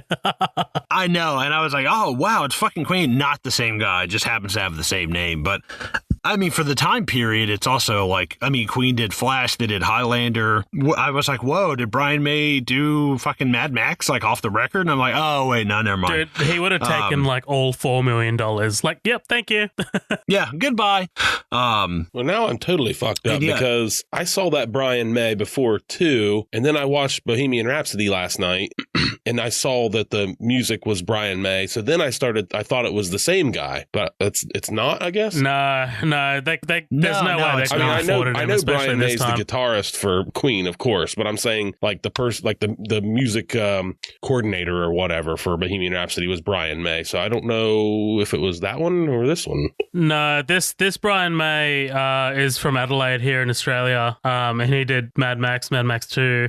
He's done a few things. He did Gallipoli, a lot of Australian shit, but honestly, this is his biggest movie that he's done. So he passed away. He passed away in 97. Oh, okay. Well, that answers that. Yeah, he was quite a bit older. From the picture I saw, he already had like gray hair. Born I was in like, 34. oh shit. Yeah. And like I said, we see the feral kid loading on the bus, and so began the journey north to safety, to our place in the sun. Among us, we found a new leader, the man who came from the sky. Obviously, talking about the gyro captain.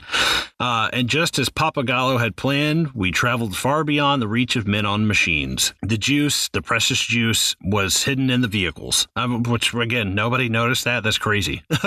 As for me, I grew to manhood. In the fullness of time, I became the leader, the chief of the great northern tribe. What is this? And the road warrior, which I love this line, and the road warrior, that was the last we ever saw of him. He lives now only in my memories. I'm like, oh, that's fucking great, dude. Like, so mythical, it's like a fairy tale. Right, exactly, dude. It totally is. But yeah, that's fucking Road Warrior, guys. Woo! Awesome. Wow. We managed to turn an hour and 45-minute movie into a 3-hour podcast. Oh, fuck yeah, we did. I've got one listener comment just before we sign out of here, because the other ones really relate to Fury Road. So Joe Polcini, thanks for commenting, man. He said, I always compare it to Mega Man 2. Took what was awesome, amplified it, more anarchy, more grit, and more sand. Oh, nice. Yeah, I've got one here from Nathan Burkhart. Nathan's awesome, dude. He's been commenting on a lot of stuff lately. Yeah. Really, really cool guy. These are two of my favorite movies, this and obviously Fury Road. I was mistakenly worried that Fury Road would mess up the series, but I think that it fits right in with Road Warrior and Beyond Thunderdome. He actually extrapolated on that. He said, I feel I have to expand on that. I didn't base my worry on the fact that there was a female lead, like a lot of quote-unquote men's rights people that got mad. I mean, I was afraid that that they would try too hard to appeal to a newer, more sensitive audience that is less likely to disengage their brain, suspend their belief, and enjoy over-the-top, almost cartoonish violence and explosions in this series that it is known for. They definitely did not tone it down. On the contrary, they completely ramped everything up. Fire tornado, face-gripping, giant machine guns, dirt bike jumping and shooting. So yeah, that's more of Fury Road, but yes, kind of still pertains to it. But yeah, that's fucking Road Warrior, guys. What do you guys' closing thoughts? I've been talking for the last 3 hours. Somebody else talk, please. Somebody else. Holy shit, man! I am tapped out. Floyd, you go. You go first. Yeah, I mean, I feel like I've pretty much tapped out. I mean, I don't need to talk anymore about how much I love this movie. I think it's almost a perfect movie. I think that last scene from the moment that truck leaves the compound until we see that smile from Max when the gyro captain shows up. I think that action sequence, and I mean this literally, is the best action sequence in the history of cinema, and I really mean that, including even out there to all you Buster Keaton fans. I do think this is the best action sequence ever. Damn, fuck yeah, son. strong opinions. Woo. Closing out this podcast. Hot takes out here. I love this movie. I'm really glad that we covered it. It's a bridge between worlds for us, really. I mean, it's something that's your culture is just so steeped in, I assume. I'm sure this is something that's, I mean, it was such a big film in Australia, and to find its place again in 2015 as well is fucking awesome. And it's nice to have, because I mean, admittedly, I haven't seen a lot of movies from Australia. I just haven't. I mean, I just haven't seen a whole lot of stuff. There's a few that you told me about that I need to check out. But I really enjoyed covering this movie. I love it. It's definitely it's probably my favorite post-apocalyptic film. I would consider it sci-fi, even though it's not, I pretty much consider all post-apocalyptic stuff sci-fi. It might be alternate future history or whatever the fuck you want to call it, but to me, it's all post-apocalyptic. And I had a blast covering this. I tell you what, though, I'm gonna ask you guys this question. So, is there anything else you wanted to add to that, Floyd, before we close out or anything? I mean, I just wanted to say, a fucking great movie, man. But it is a bit tough to watch, especially after Fury Road for me. Like, just because I had that introduction from Fury Road, it definitely is a great movie. And man, Floyd, you are right. That action sequence right at the end, man, is fucking solid. It still holds up today. And most of that is honestly because of the practical effects, because everything's done in the move, everything's done in camera. It's fantastic. And this movie and the first Mad Max, the third one, the fourth one, it definitely is a part of Australian culture, man. I was just recently up at Stockton Beach, which is where they have this kind of tin city, and that's where they filmed Mad Max 1, or part of it at least. And it was I hadn't seen Mad Max 1, but just being out there, I was like, damn, this feels like Mad Max. You know what I mean? Mm-hmm. You're a part of something special. Hell yeah, dude. Great closing thoughts. My question was, if you had to bring anybody, you had to have a partner that survived the apocalypse with you, somebody who's you got my back all the time, we know each other, I know you're not going to fuck me over. Who would you pick? And I'll give you a little bit of time because I already know mine. I got a buddy of mine, his name is Steven Fisher. Dude, you want to talk? I thought I was a Fallout fan. I strongly think that when it really goes down, that he will totally outlive the majority of people that I know. He is so into those games and so into that world. He's actually a mechanic. He knows how to fix cars. He's a very smart guy, very common sense and logical. And I couldn't imagine having somebody like Steven with me in the apocalypse in Mad Max, where it's dude, you're a mechanic and you know all about this survival shit. That would be my go-to guy. But who would you guys pick to have your back in a post-apocalyptic setting? It's a good question, man. I'd probably have to go. I'm a little split. I'm probably gonna have to go two, but not two people at once. Probably just two options. Number one is my dad, because that I'm still, there is nothing that he can do, man. I love that dude. And seriously, I just think that he can survive any situation that he's put in. The other one is one of my best friends, Damien. He's always just been a handy dude. He knows how to handle himself. He's street smart, man. He's book smart. He's definitely someone I'd want someone watching my back for sure. Hell yeah. What about you, Floyd? I have two as well, but for different reasons. So I have a friend that's kind of into the prepper type of thing. Not over the top, but I mean, he has a bug out bag. He has guns. He's I'm sure has probably X amount of canned foods and that type of thing in his house. So I'm sure that he has thought about these things and the direction that he would go if something really did go down. Is his name Dwight Schrute? The other would be my father-in-law. My father-in-law's retired Army, and not only retired Army so he has military background, but in the Army he was a tank mechanic, and damn, as well as living where he lives is kind of outside of the city.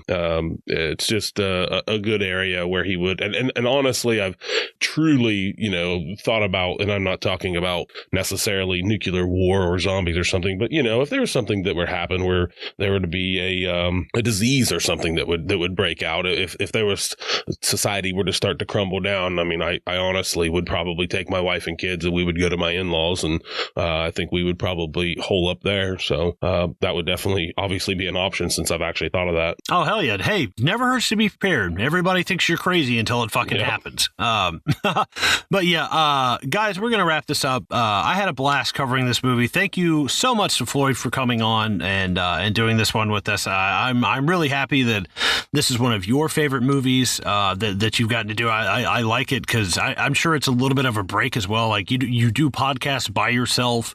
Like that would drive me crazy. I don't see how you do it. Fucking hats off, dude. I absolutely couldn't be doing podcasts by myself. It in the early days. Yeah. Oh my God, dude. You sound like a mental patient just talking to yourself into a microphone in a fucking closet somewhere.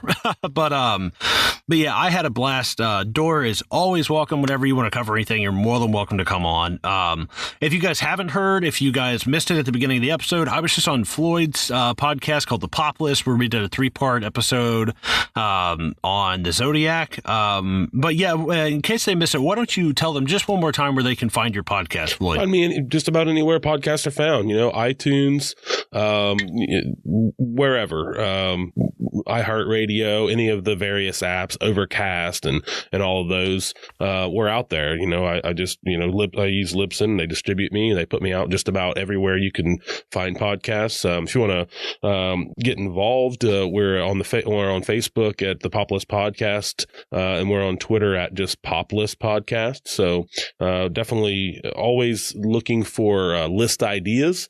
As I mentioned off the top, we do just about anything that you can imagine, as long as it's a list and something educational, something we can make entertaining. So I welcome any listeners to suggest lists. I do that often. So appreciate you guys having me on. Really something that I enjoy doing, talking about movies. I am a movie fan in general, and this being one of my favorites, I appreciate you giving me the opportunity to come on, and I had a blast. Hell yeah, dude. Good times all around. So yeah, if you guys want to check us out, you guys like our content, you want to hear more of us, you can find us really anywhere that you listen to podcasts, YouTube or on iTunes or on Spotify. There's no reason. If you want to listen to us, I'm sure you've got access to one of those. If not, you can always email us, midnightdoublefeature@gmail.com. You can also find us on Libsyn. We've got our Instagram page at Midnight Double Feature. We've got a link in bio there to our Libsyn account.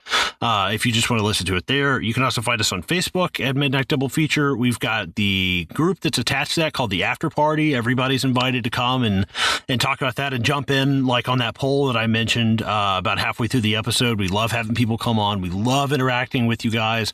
And please stop by and rate and review us, and make sure to rate and review Floyd. Actually, before we jumped on, I went ahead and wrote Floyd out a nice little review, just because I fucking love his podcast. Even if he never came on here, I never went on to his hours and hours of research have gotten me through some really shitty days at work. So I appreciate Floyd for coming on. I love his podcast.